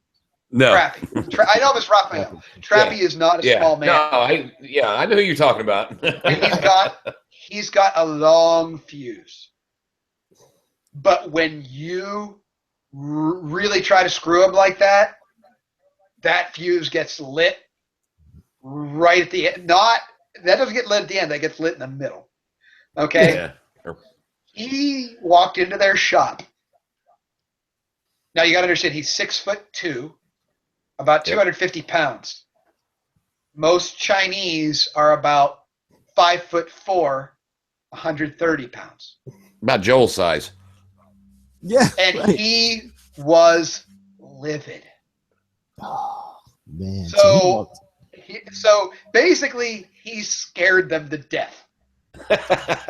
He walked into the shop and said, "Don't do this anymore." Yeah, it was obvious he was angry. I mean, like the tone of his voice, the expression on his face, told them like, "I mean business. Like this is not going to like." Do not make me come back here. Did he go to China expressly for that? No, he lives in Hong Kong. Oh, I didn't know that. Okay. Now, he lives in Hong Kong. And Shenzhen's just a bus ride, a 45-minute bus ride. Okay. So he but it turns out they did the same thing to the Spironet. They cloned the Spironet just like that. And he's like, while you're at it, don't clone that either. You know? Wow. Yeah, it's like, don't do that. I mean, if you steal the design, that's one thing. But if you steal everything, that's graphics, everything. Yeah, I mean, and then you're destroying the product with your incompetence. So Yep. yeah, I mean that's the lowest form of theft. And so yeah, Oh, absolutely. And that's the problem with the clones is people feel that, well, I can't afford the authentic, so I'll go buy a clone, and that doesn't hurt anybody, and that's total crap, because if nobody would buy the clones, nobody would make them. And that's why I publish tutorials out there. The whole reason the tutorials are out there is so you don't have to buy. If it's too expensive, you can build your own. I support you in that. I just have no tolerance for clones, especially at that level. Yeah, and it's so rampant in the RC industry. Oh yeah, Oh, and people wonder why. And people wonder why we don't have an a good HD FPV system yet. Why? Because it's going to get cloned. It's going to get stolen, and then and that's what's going to be known. It's so rampant. That's literally the purchasing of cloned equipment is the reason that the industry isn't progressing as fast as it could. And it's unfortunate, but you can't argue with it.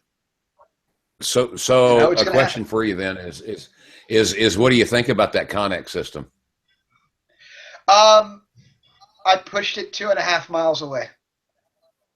Really? Yeah. They can't push it that far. They challenged me to break the 2 kilometer barrier, 2.4 kilometers or whatever. And on my first so you went out try, 2 miles. On my first try, I broke it. On my second try, I shattered it. And then the autopilot, the plane failed, and we ended up landing it in a tree. And I got it out of a tree with a crossbow. Fun. Now, yeah. There's a video on how we did it. It's pretty cool. Yeah, I watched part of that today. I didn't get through the whole thing because I had to take my son practicing parallel parking. But did you run your own antennas through the Connex? Is that how you did it? Yeah, I'm actually going to release a specific Connect system for people who want to do that. The parts have been ordered. They're getting laser. They're actually laser cut metal that's being done in Wisconsin. And it's going to be a covered antenna. It'll be an antenna array that plugs into the Connects, and you can push it 2.5 miles. And then we've got what we call our secret sauce system that allows you to fly behind objects and stuff like that a lot better than the stock. Really? Yeah, and it's not going to break the bank. It's not going to be super expensive. We're trying to keep the price down. We're looking at like $100, something like that. Wow. On 5.8. 5.8 and 5.2. It runs in both those bands. So yeah. Okay. So yeah, I mean we're trying. I mean the Connects is already expensive, so we're trying to do our best to not. They already forked over a lot of money. And right now we're only really focusing on the receiver side. I know Bapu got a hold of me a couple of days ago and said, "Hey, can you figure out the transmit side because he's breaking stuff?" And I said, "Hey, I'll when I get the chance, I will take care of that for you. Right now, I needed to get the receiver side working. I'll work on that, buddy. No problem." Cool. So that'll be next week, I guess I'll do that. But yeah, it's an impressive system, especially for the price. And it works really well right out of the box. The only thing is the big block to it is predatory marketing. Yeah. Sure. Because it is HD. It is 720p HD. Okay. Mm-hmm. All these HD headsets, they're not. Yeah. Yeah, I know. So the Fat Shark HDs, they're not HDs. Okay, that's not HD. It is an HDMI port. It's not HD. It's predatory marketing. Okay, so until we get a set of goggles that truly is HD, that's affordable, the glyphs aren't exactly affordable. It's just not going to come here. It's not going to make it mainstream. Okay. And it's always going to be more expensive. Well, sure. And I know how I actually know how the system works, which is how I actually got it to perform as well as I did. I know how it works. Like it encodes a signal, how it reassembles it, and all that kind of stuff. It was pretty easy because when we were making the flight, I started disconnecting the receiver antennas and watched the video degrade really quickly. I'm like, I see how this works, So I know how it does what it does. But the truth is, it's a really good system. It really is. Man. Good. Nice. So, and you got your plane. Well, that was probably that was probably the biggest thing is goggles for me right now. That's why I'm not going to spend the money on it. Not because I don't want it, but it's just, I mean, if you're not receiving HD, to me, it's okay. So you're transmitting it and you're not really being able to see it. Right. So what's the use? Well, not that I don't think it's a bad system. Well, what you do is you put the receiver outside on your porch, you run the AV cables into your big screen TV, and you go fly around your neighborhood. That's what you do with it. Yeah, it's tough to carry around that big 55-inch TV, when you go up to the field. So. Exactly. Yeah. But that picture is freaking awesome. Just don't tell the FAA you're doing that. The FAA can go pound salt. There you go. I'm with you. I already challenged them to come after me. They don't. They won't. They know better. I tried, the whole registration thing. I basically threw my middle fingers in the air at him, made a video breaking the altitude rule, the beyond line of sight rule, the flying at night rule with a lit up quadcopter, and sent it to the FAA and said, "Come get me." And they didn't, because they're not stupid. You don't come after you don't go after the strong, you go after the weak. They know who I am. They know I've got supporters. And if they decided to push that, they know exactly what I was shooting for was a lawsuit. I wanted that to go to court because it's what they did with that registration was flat out illegal.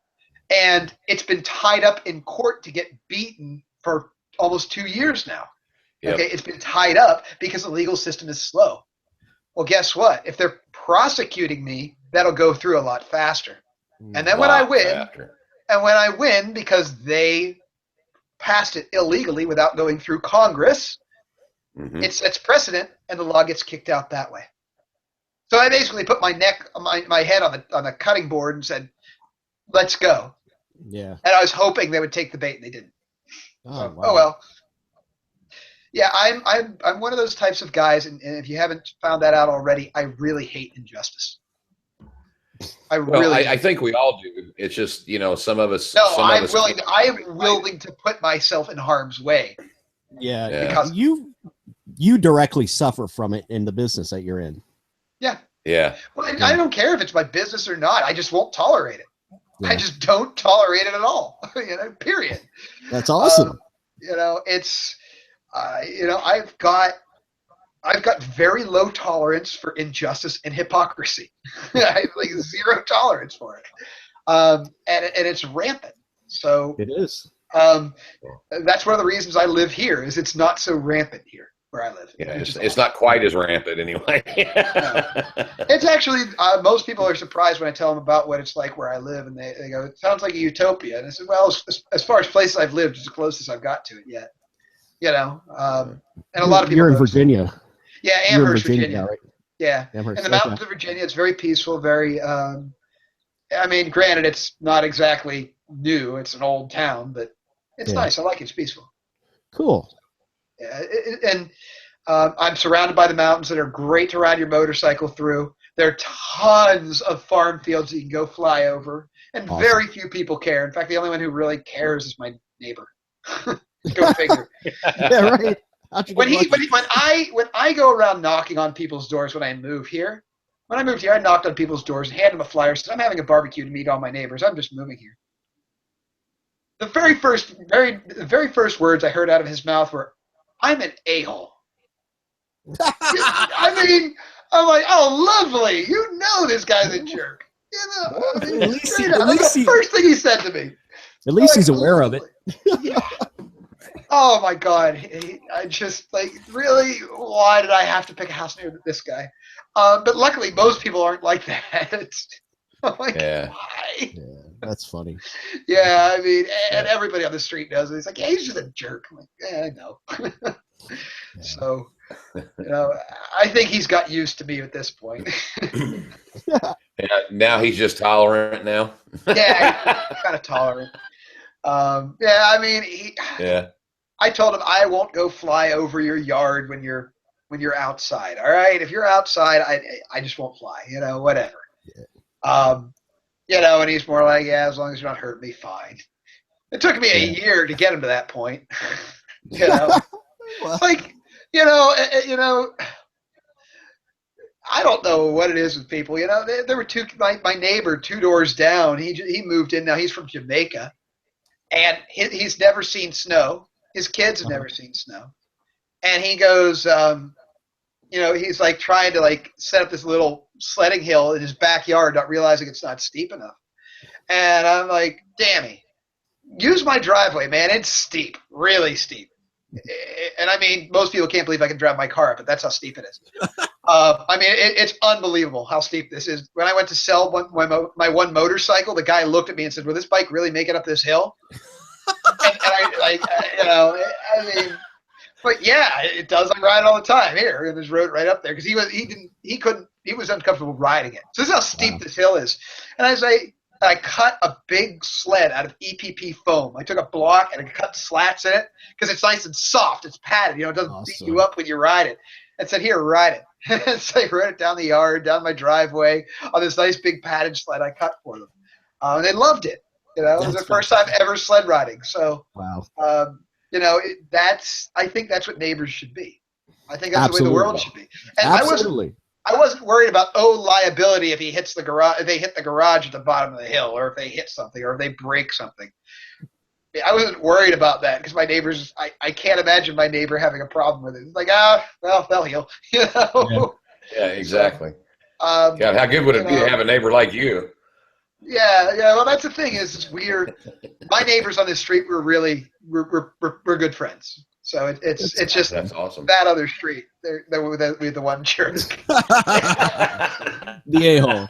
Yeah, right. It's just self-proclaimed. Yeah, right. It's unfortunate, but you know, you run into people like that, and that's one of the biggest problems that RC and FPV has. You go to some location, you don't know anybody. You're afraid of those people just being jerks for the sake of being jerks. Heck, Chad Nowak was thrown into the ocean with his goggles on in Hawaii. Yeah, how ridiculous I know. is Can you that? believe that? I mean, it's like, what? Yeah, you know, I told him, you know, and I told him, I was like, Chad, this is why I carry one of these little devices with me. I carry a spare set of goggles with me so they can put on the goggles, and I also carry this. This is an electric arc lighter. Pop. That'll do it. 4,000 volts.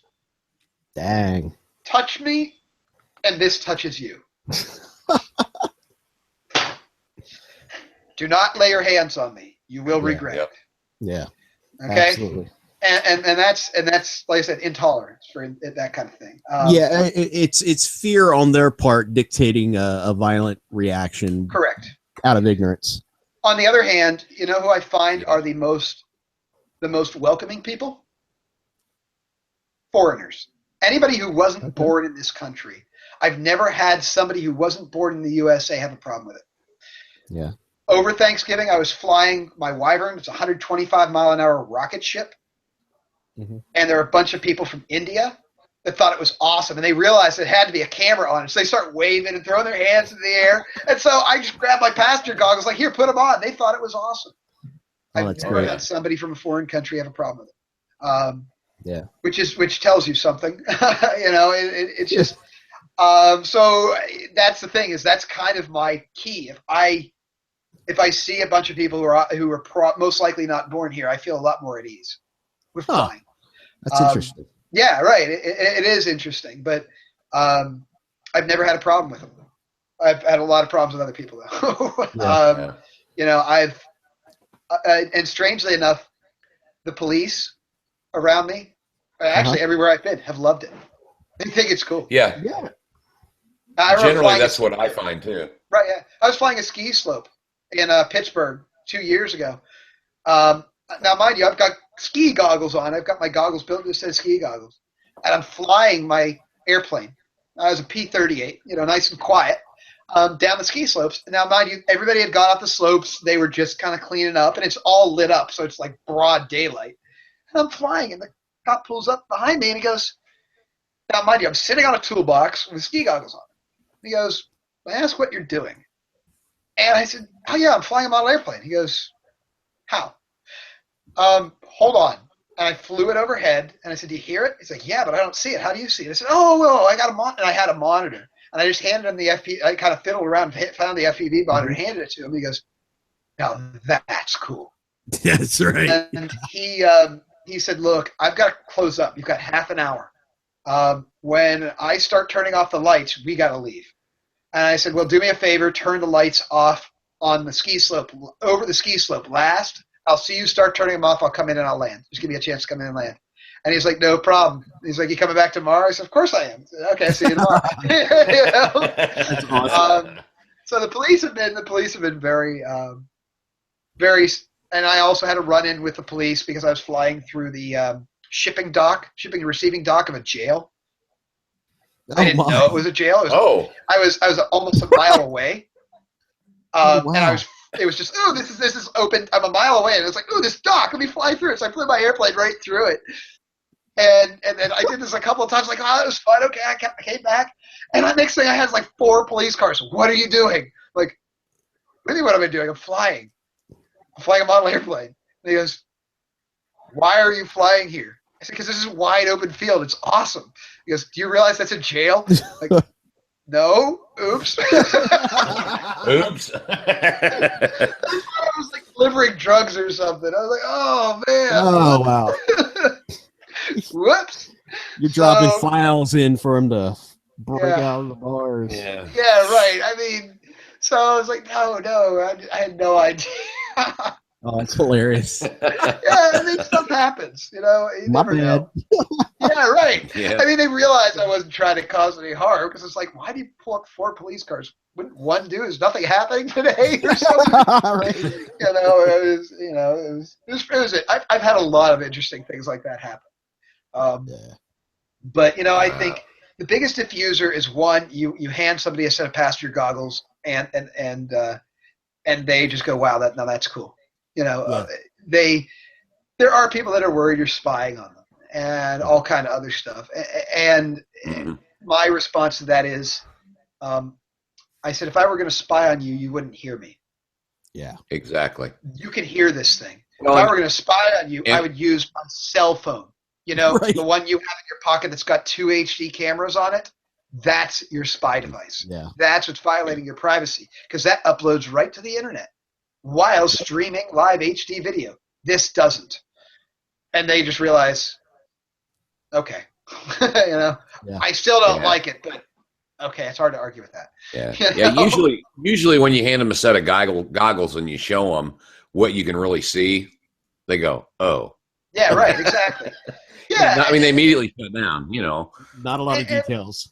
Yeah, right. And so it's unfortunate that when we go out and we fly, we feel like we're criminals. It really is. It is unfortunate. Yep. It's ridiculous is what it is. And what I tell a lot of people to do is you have the ability to change that. Go to your local municipality and tell them you want to set up a drone racetrack. And at the local park, and you want to set up after they're done playing soccer, baseball, whatever the next hour or 2 hours is after soccer or baseball, you want to block off to have drone races. That's what I did here. And they were very receptive to it. And they said, well, do you want other fields?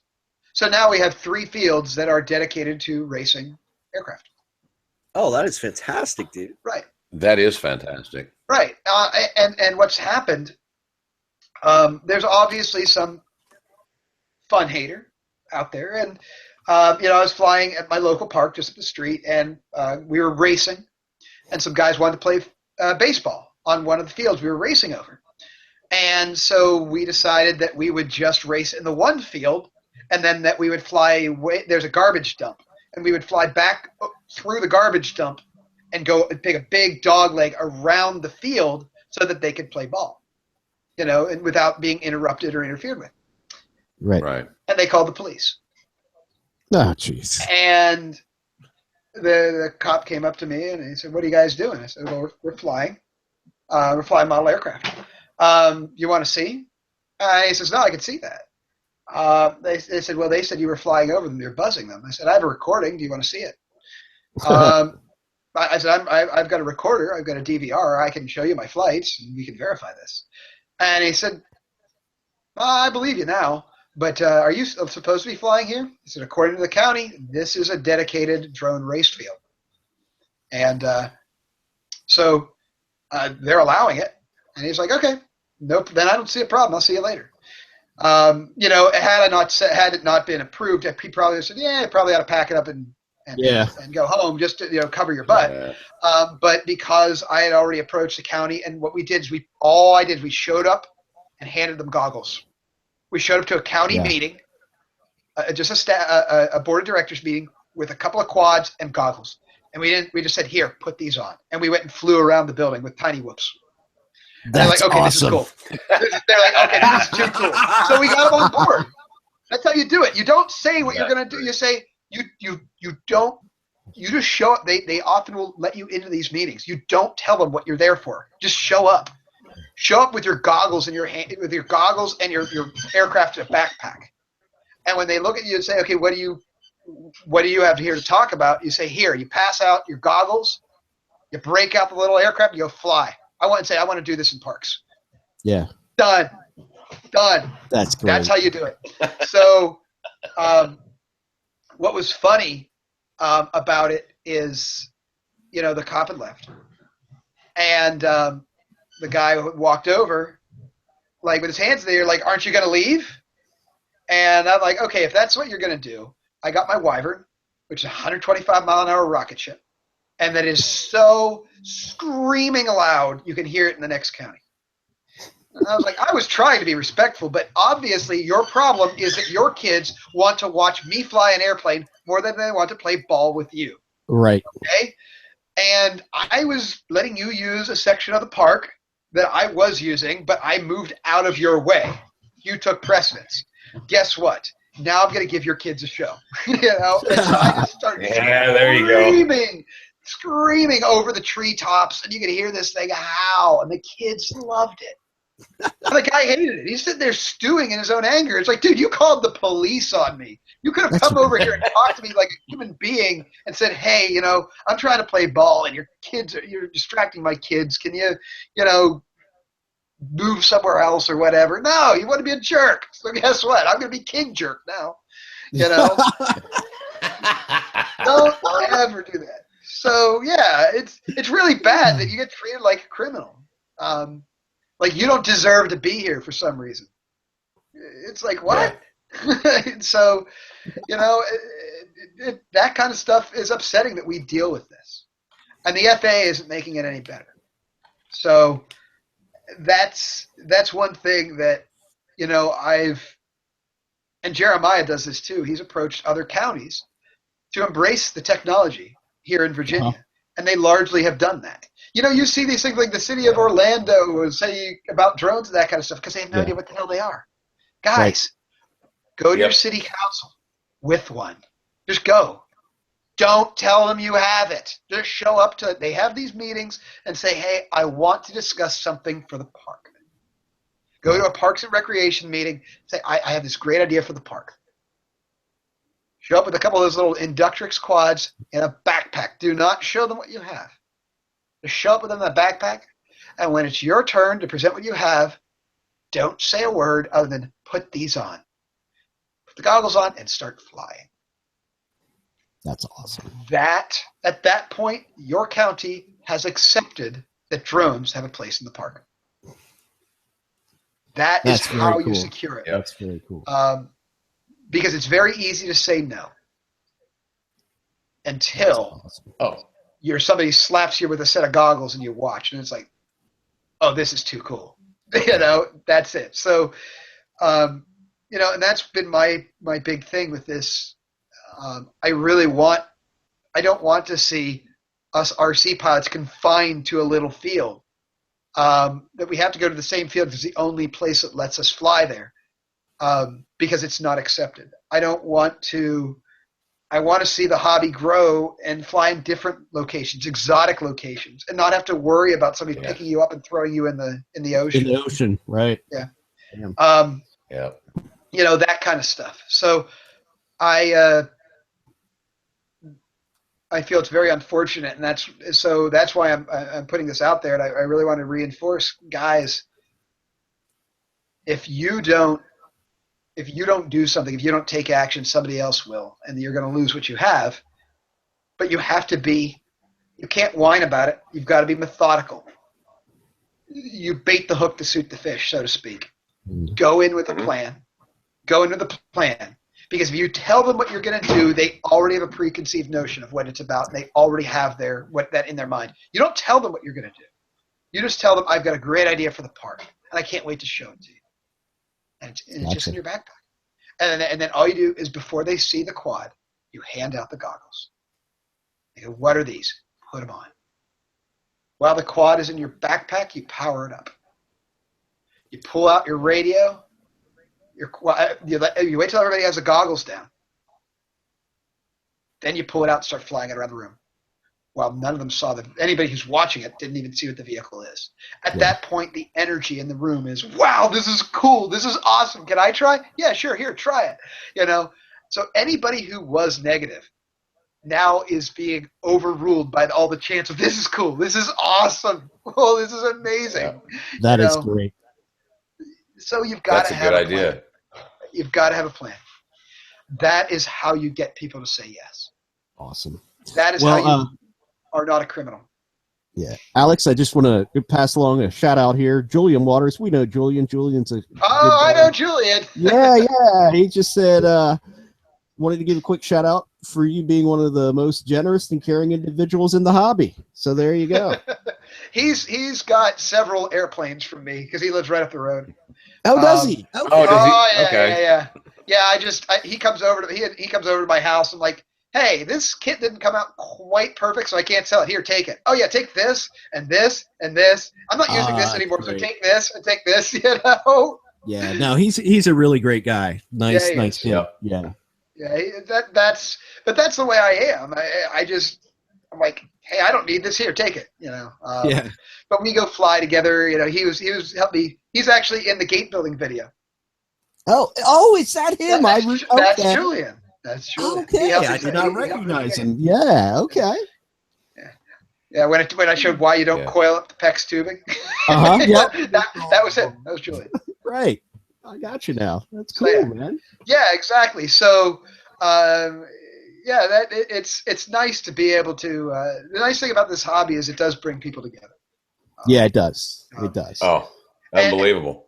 And I think that my favorite thing about Julian is he's like me in the respect of, yeah, I'm going to crash, but this is going to be worth it. So he just goes, we flew through a disc golf course, like laden with trees.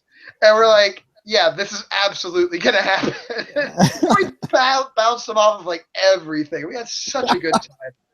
You know, that's fantastic. So I really like him. He and I have a good time. He's a good dude. Yeah, he designed is it the Valkyrie that he designed? That big twin beast? Oh, when you said Valkyrie, I was like, I don't know what he's calling it, but yes. Yeah. He flies at combat at Flight Fest every. I know. I couldn't believe he did that. Yeah. Yeah. When he said Valkyrie, I had to think for a second because I have an airplane called the Valkyrie that comes ready to fly. It's an FPV ready to fly ship. Like, wait. It was like that. But his big one. Yeah. So, but it's kind of cool. I've been encouraged, and I'll continue to encourage him to design his own airplane so that I can cut it here out of EPP for him. So it doesn't. So it's a little bit more durable, and I cut a whole bunch of them for he and his friends and whoever. Oh, that's awesome. And I extend that to anybody. If anybody who's listening or listens to this podcast, if you have an airplane you want designed, if you want built, reach out to me. If there's and gosh, I can't remember the guy's name in Colorado. He gave me He used SketchUp, which is what my machine accepts. Send me the like a layout of what the airplane's supposed to look like. Send me the airfoil, your sweep distance, and all that kind of stuff. And just send it as the airfoil is a SketchUp file that you want to use, or just tell me to use whatever I think is best, and I'll just pick one of the ones I like, and I'll cut it for you.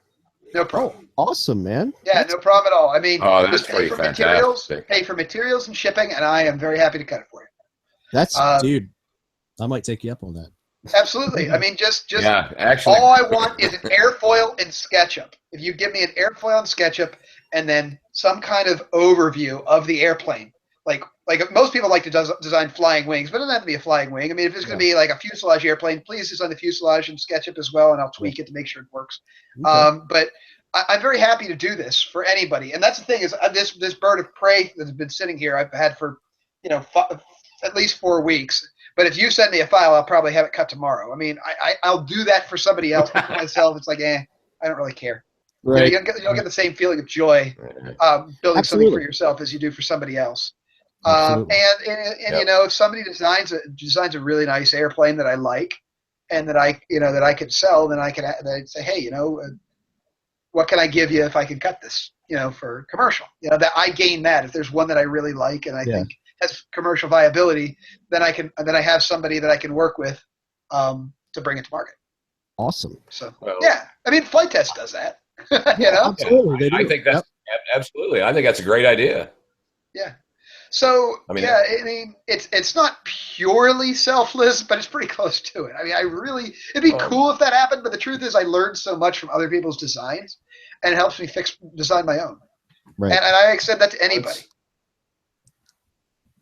So, Alex, where do you source your EPP? The only company that I know of is called JSP. Okay.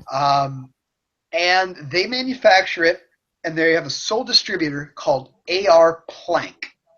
AR Plank. And I've recently had a gripe with them because their EPP did not cut very well, and we are trying to figure out how to deal with it because a lot of my kits came out really, really rough. Oh. And it was because their EPP was not very good. But AR Plank, to get them to sell to you, is you have to buy it by the truckload. Okay, so I couldn't buy it by batch. Okay. Well, they have a list of distributors. So you go to AR Plank's website, find a distributor, and then call the distributor, and you get it through the distributor. And they have at least one in every state. Mine is an hour down the road from me. Okay. And what's funny is I bought foam from them, and they went, hey, we cut this with saws, and we can't cut the really dense stuff that I use in my special edition airplanes. Mm-hmm. But they saw me buying it. Like, can you cut that? Yeah, do you think you can make like 1x4 boards out of it? I'm like, if I could make an airplane, I can make a 1x4. Right. So they pay me. That's strange. They pay me to cut EPP for them now. That's fantastic. Awesome. I was like, wow, what are the odds? So a lot of these suppliers use bandsaws and stuff like that, so they can only cut like square or rectangular blocks. So when you can cut a dynamic thing to use a hot wire tool, they're like, wow, why don't you do that for us? And so every time I get the call, hey, you got to block a 2.8 pound EPP coming your way. When can you get it done? I'm like, all right, here's the invoice. I'll get it out as soon as I can. Sweet, dude. That's awesome. Yeah. Yeah, it's not what you know, it's who. Mm-hmm. It is. All you have to do is be the who that knows one thing. Yep. If you are a who that knows just one thing and one thing really well, you will be networked with other who's that do other things that you can't do well, really well, very quickly. Yep. It's just kind of cool how the world works that way. Yep. Yeah, it is. It's just awesome. It's absolutely awesome. And so, but I understand that I have become one of those people in the industry to know. And so I am searching for those other people. And there was a gentleman, and unfortunately I have not been able to connect with him, that took a SEMA X5 quadcopter. Mm-hmm. It's a $25 dog toy to me because it's my dog's favorite toy. But yeah, you've probably seen the videos. And he uploaded MultiWii on it. Okay. And then he started a racing league where he 3D printed a camera pod that snaps into it, and it's a fully aerobatic quadcopter, and it's unbreakable. Oh, wow. You can't break the stupid thing. I want to know how he did that, because I think that would be awesome to get people in. Oh, absolutely. Racing. You could race indoors. Oh, that is a yeah. It's it's $25 for a replacement frame. It's like $40 outright. You know, talk about the world's cheapest quadcopter. Yeah. It'll run circles around an Inductrix. It handles so much better than Inductrix. Because you can have acro mode, you can turn it off, you can set your PIDs. Wow. You know, it's freaking awesome. You know, so like that. And I want to give them an audience so they can teach people how to do this. I want to bring people into my life that can teach me how to do things like that, so I can help them show the world what they do. Yeah. So they can give their gift to the world. That's who I want to be. That's great. And you know, Flight Test is the shining star of that. They've done an amazing job with it. Yeah. And that's why I like Flight Test. I believe in their mission. I believe what they're doing, that you guys are doing. So I'm just another avenue to do it. Yeah. And I don't want anything for it. I just want to see it happen. Yeah. Well, and I don't know if you know, Alex, but we're not truly affiliated with Flight Test other than using their name and their music in our podcasts. I mean, we're part of the community, and of course, we just went and talked to them and said, "Hey, this is what we want to do," and they went, "Oh, absolutely! If we can get other people doing it, you know, it just brings the community that much closer together, and that's why, you know, we do it." And I mean, because we love those guys as well. I mean, God, I've got more friends than I've ever had in my life, and I mean, these guys are like brothers to me. Absolutely. This is all family. Well, yeah, the Flight Test guys are awesome. You know, I mean, the thing that I really like about Flight Test is Josh Bixler has that amazing personality. It works well on camera, and it's amazing in person. He's a truly genuine person, and that's really. And they've been very careful to select people like that, you know, that are very genuine. And some people, you know, have better camera personalities than others, but they all really have that passion, and that's what makes Flight Test great. Yep. It really is, because at the end of the day, you're playing with toys, and it's not very fun to play with toys with somebody who's really, really serious. You know. Yeah. It's gotta be that loose engagement. That's right. So yeah, you gotta have fun. If you ain't having fun, you don't do it. Right. Well, and like I said, I live my life playing with toys. I mean, I was just like I was telling you guys earlier. I literally came home to the reminder, hey, you've got a podcast in an hour. And I'm like, crap, I got to get a shower, because I was literally jumping on trampolines with like 10-year-olds. All right, there's a trampoline trip down the road. I just never grew up. You know. Is that one of those big Sky Zone places? Yeah.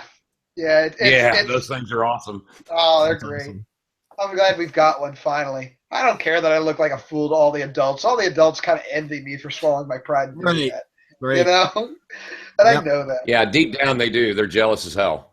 Yeah, right. Exactly. Absolutely. Well, and that's just it. I think we as we grow older, we take ourselves too seriously. We really do. You know, and then there's people not at all. like, I'm not gonna. Yeah. Well, I mean, there's a time to be serious, but outside of that, why bother? It's too much fun. That's one of the reasons why I like hanging out with Julian and Shane. Those are the two guys up in Charlottesville, because they're still young and they're very innovative. They're very creative, and kids' minds aren't biased by anything. They're full of life and energy, and I want to provide the resources that can make their dreams come to life, if I can. That's awesome, man. That is one of the coolest things you could. Yeah, you know, and I don't have any kids of my own. Yep. I don't have any kids of my own, so I adopt everybody else's kids. That's cool. Yeah. And then send them home when you're done with them. Yeah. They get to go home. You know? I wonder if you could adopt me. I think I might be a little old. Yeah, maybe. Yeah, I mean. Hey, you can't blame a guy for trying, man. Yeah, that's right. I mean, it's one of those things for me. The world is. I understand that as we grow older, the world becomes a different place than when there's a kid. Mm-hmm. But that doesn't mean we have to stop enjoying it.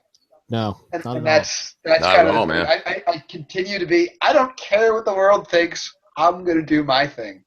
You know. Yeah. I'm not going to worry about it. Do I look like Absolutely. a fool jumping on trampolines with 10-year-olds? Yes, I do, and I don't care. You know, do I look weird in the middle of this field with goggles on my face? Yes, I do, and I don't care. You know? Yeah, absolutely not.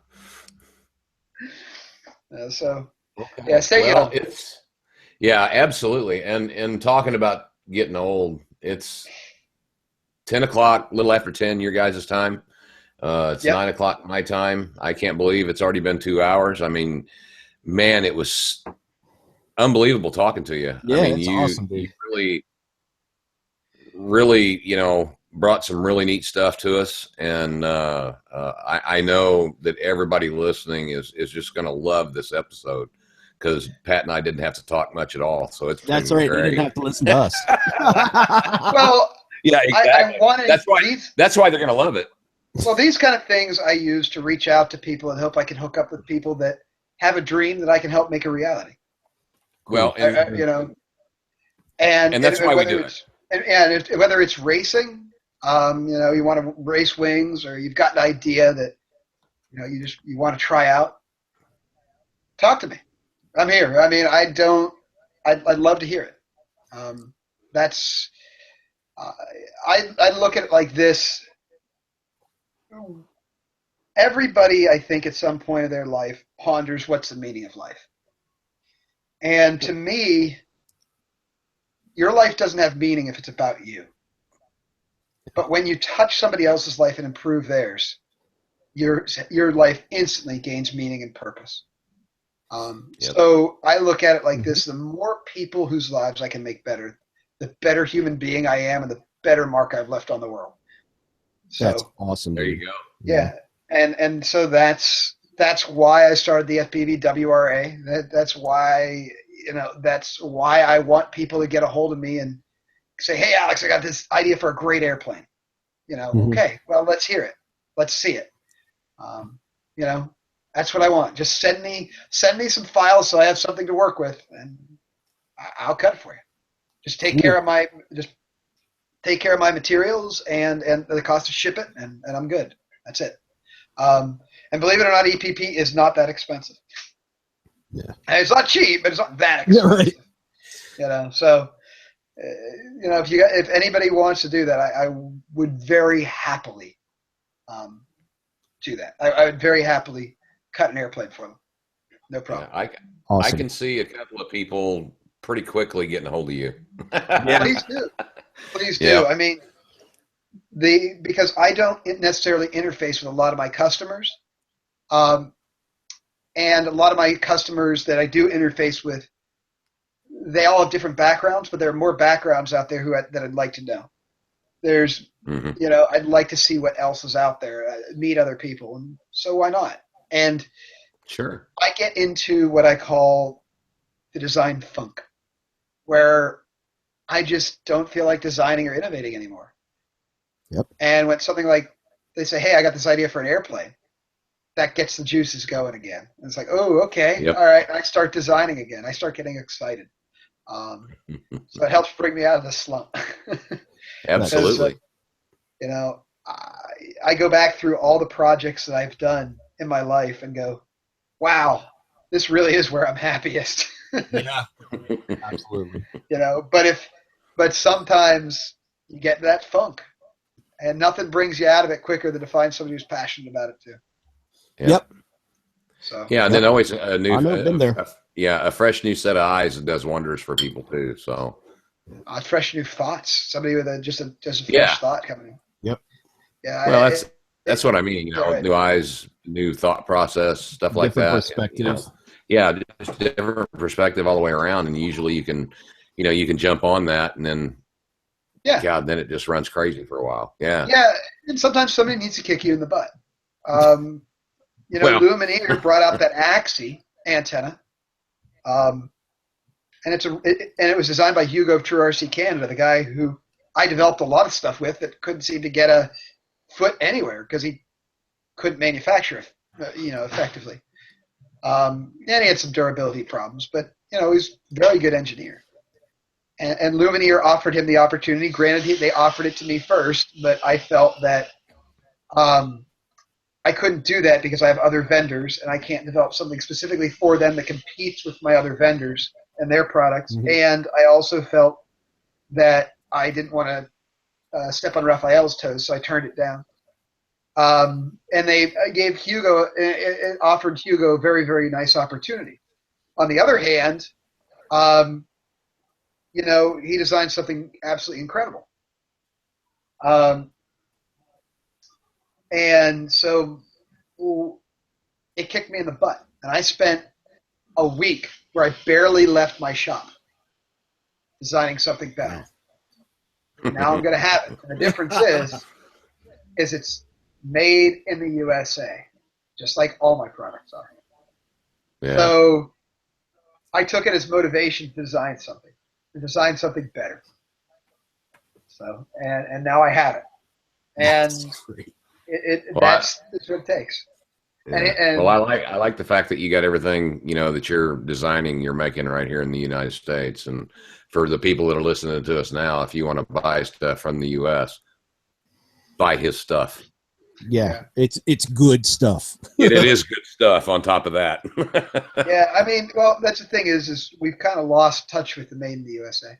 We really have. Yep, we have. I mean, everything is made in China other than clothes. They usually say made in Malaysia, but we like to say, well, they're we always talk about one of the political topics is unemployment. Yet you buy stuff from another country. Okay, explain to me how that's supposed to keep working. Explain to me how you're going to create jobs for Americans by buying from a foreign country. Exactly. So. But the reason that's not the only reason I design the U.S. and manufacture in the U.S. I have control of the process. I have control of the quality. I can verify what goes out the door is going to work. I don't have to spend all this time in China. I can employ my friends, neighbors, that kind of stuff. And sure. And if I want to make a change, I don't have to fly over to China to change it. Like somebody says, oh, that didn't work as well as I'd like. You need to do this. You need to make this change. I go, yeah, you're right. It's getting made tomorrow. Thanks. I can change it just like that. So, So there is but on the other hand, I can manufacture a lot cheaper in China. And I wouldn't be getting ripped off the same way I am now. Would I still be getting ripped off? Yeah. But it wouldn't be the same way. It wouldn't be so easy, but that's my choice. It is what it is. I am making a living at it. No, I'm not driving a Maserati or whatever. I'm driving a 10-year-old clunker, and that's just fine with me. Why? Because I got a basement full of model airplanes. There you go. So do I. It's awesome. Priorities, man. Priorities. And a lab.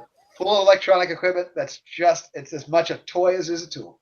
That's right. So, it may not pay well, but that's okay. If it pays good enough that you're enjoying life, you know what? Isn't that enough? Right. You're doing well then. Yep. Yeah, right. Yeah. And that's just it is he who enjoys his work never works a day in his life. That's right. And you're richer than most of the guys that's got a lot of money anyway. Well, the truth is that's a half truth. You work really hard when you work for yourself. Oh, I know. I've owned my own business, but the thing that I notice is when you're doing it, for yourself, you tend to be happier because you know that everything that you do, I mean, you cause and affect everything. Right. Everything. Well, I think what's interesting is when I first quit my full-time job, and that was the hardest thing to do. I mean, it couldn't have been written on the wall any better, but it's really nervous when you say I'm gonna stop a short form of income to do my own thing. And I had a high-paying job, a high-ranking job. I mean, I was the lead engineer. I had my own shop designing a product that only 2 companies in the world build. And I got to design on the fly. And I passed. I love that. Now, granted, I started to hate the job because they fired my boss and put in new management that I really didn't like. And I had a lot of, like I said, I had a lot of respect for my boss. And that was basically, when that happened, I'm like, I'll stick it out and see what happens. And then, my company that I was running also at the time started to take off. And I'm like, you know what? This is stupid. I love what I'm doing outside of work. I'm going to take the risk and make the jump. And then the day I decided to do that, I called up who is now my operations manager. His name's Mark. I said, Mark, I've got an offer to make you, and then you're going to make me an offer. I said, I want to know how much it's going to take for you to move your family up here and work for me. And I said, don't answer that right now. I want you to sit down and talk it over with your wife. I knew he was he's a really good guy, and I knew he was he actually just retired from the military, and let's just say the military didn't necessarily treat him as well as they should have and put him in a rough situation. And so I basically reached out to him and said, I believe in you. And we had become friends. It's like, I believe in you. You're a leader. I need your leadership to make this work. You make me an offer after you discuss this with your wife. And so, and I also told him there's a minimum that you could offer me. Not a max, a minimum. Like, you have to bring at least this much, or I'm going to tell you to go back and talk it over with your wife and ask for more. That's literally what I said to him,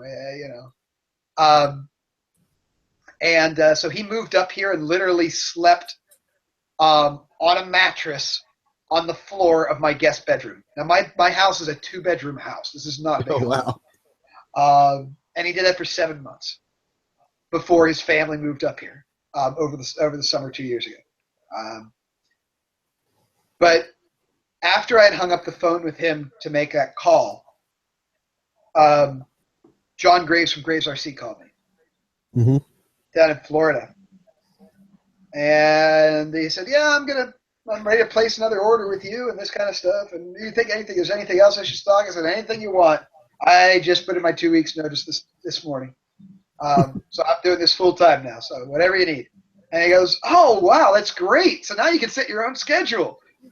I went, yeah, right. And he said, oh, so you've already realized it's 24/7, right? Right. I already know what I signed up for. We just had a good laugh. He's like, as long as his whole thing when I said that is like, don't set your expectations too high, my friend. It's like, no, don't that was, but my crew is kind of interesting. But I really care about them. And that's the other reason I won't send anything off to China, because I won't send somebody's job to China. Sorry. I am going to work my butt off to make sure that they have a job. And I do. I do continue to work.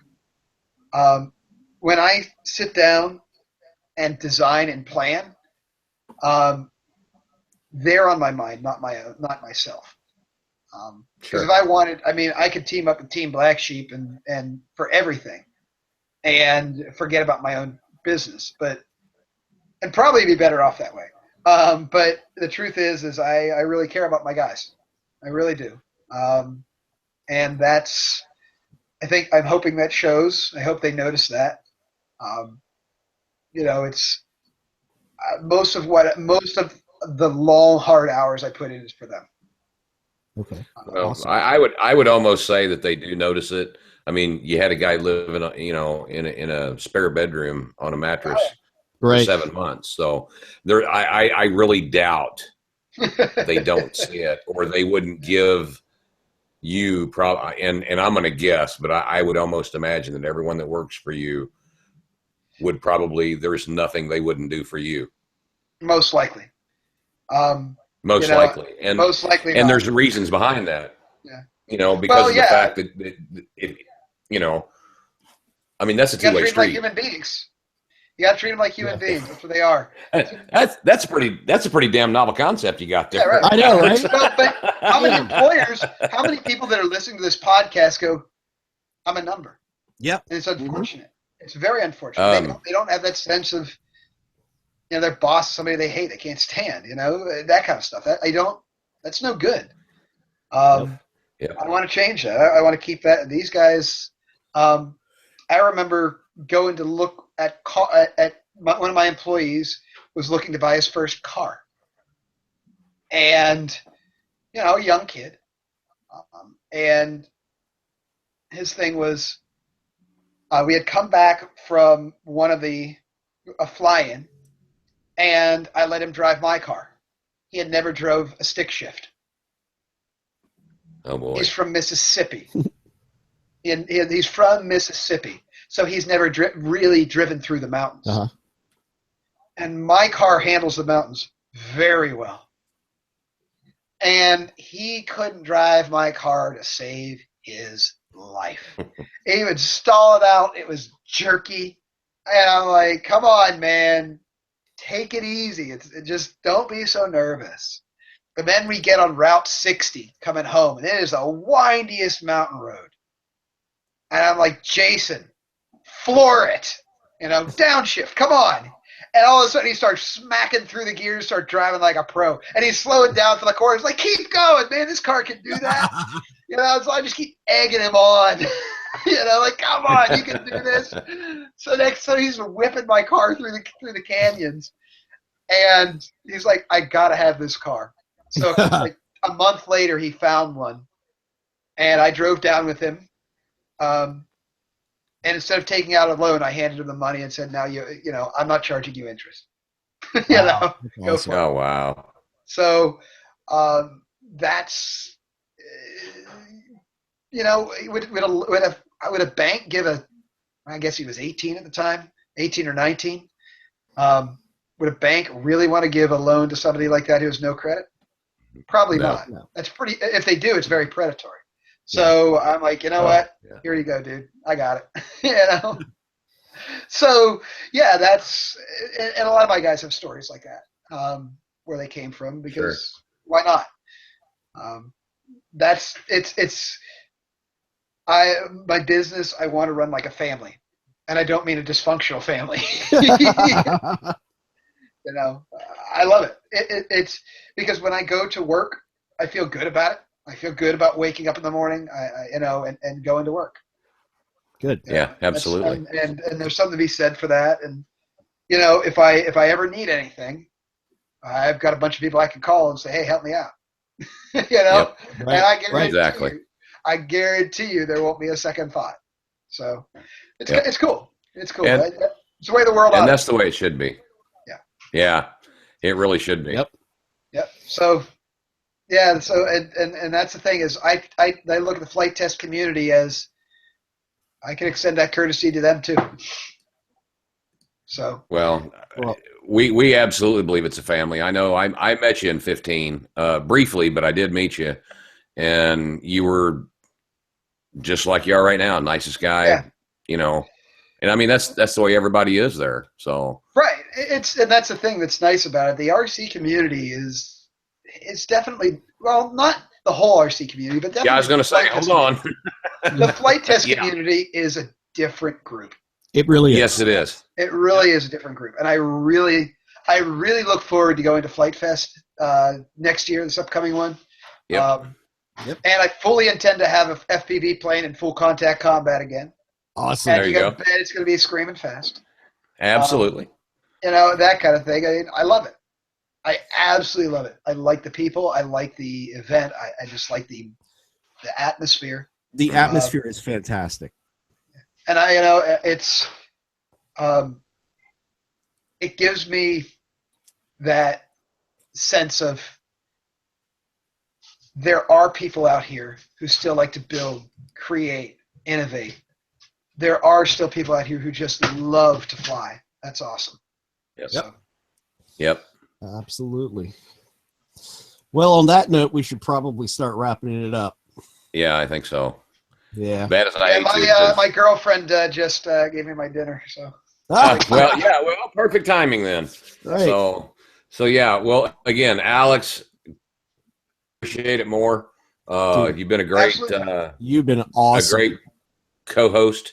We don't call you guys guests; you guys are co-hosts because you're part of it now. So, well, I hope some people take me up on the offer. I think they will. Have a design. They have a design they want made. I hope they take me up on the offer. Cool. Awesome. I think they will. Yep. Let's hope so.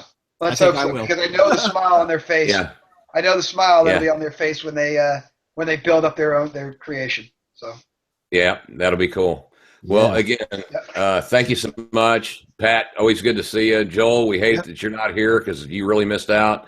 And by the way, we didn't get to say anything, but TJ Williams was going to be on with us.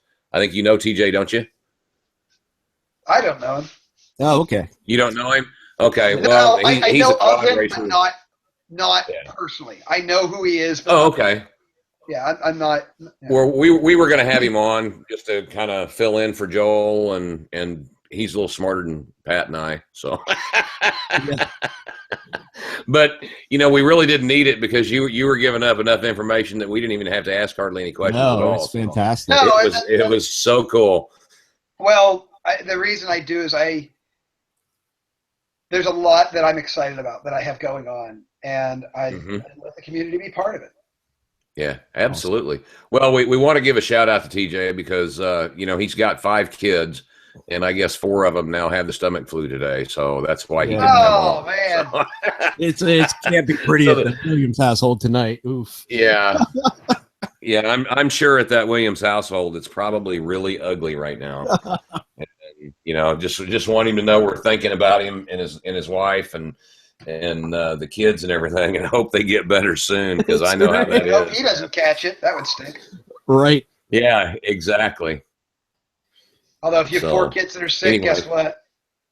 Yeah, you're going to get it. He knows what's coming. Yeah. Everybody in the house is going to have it. So. Yep. But anyway, again, eat your dinner. Thank you so much. Anytime you want to come on, absolutely give us a holler. We'll be more than happy to have you on again. Absolutely. If you got something new you want to pimp or anything else, man, all you got to do is holler at us. More than happy to help you out. Yeah. And thank you for being willing to come on. You were awesome. Awesome. Absolutely awesome. I appreciate it. I really appreciate that. I mean, I've always felt that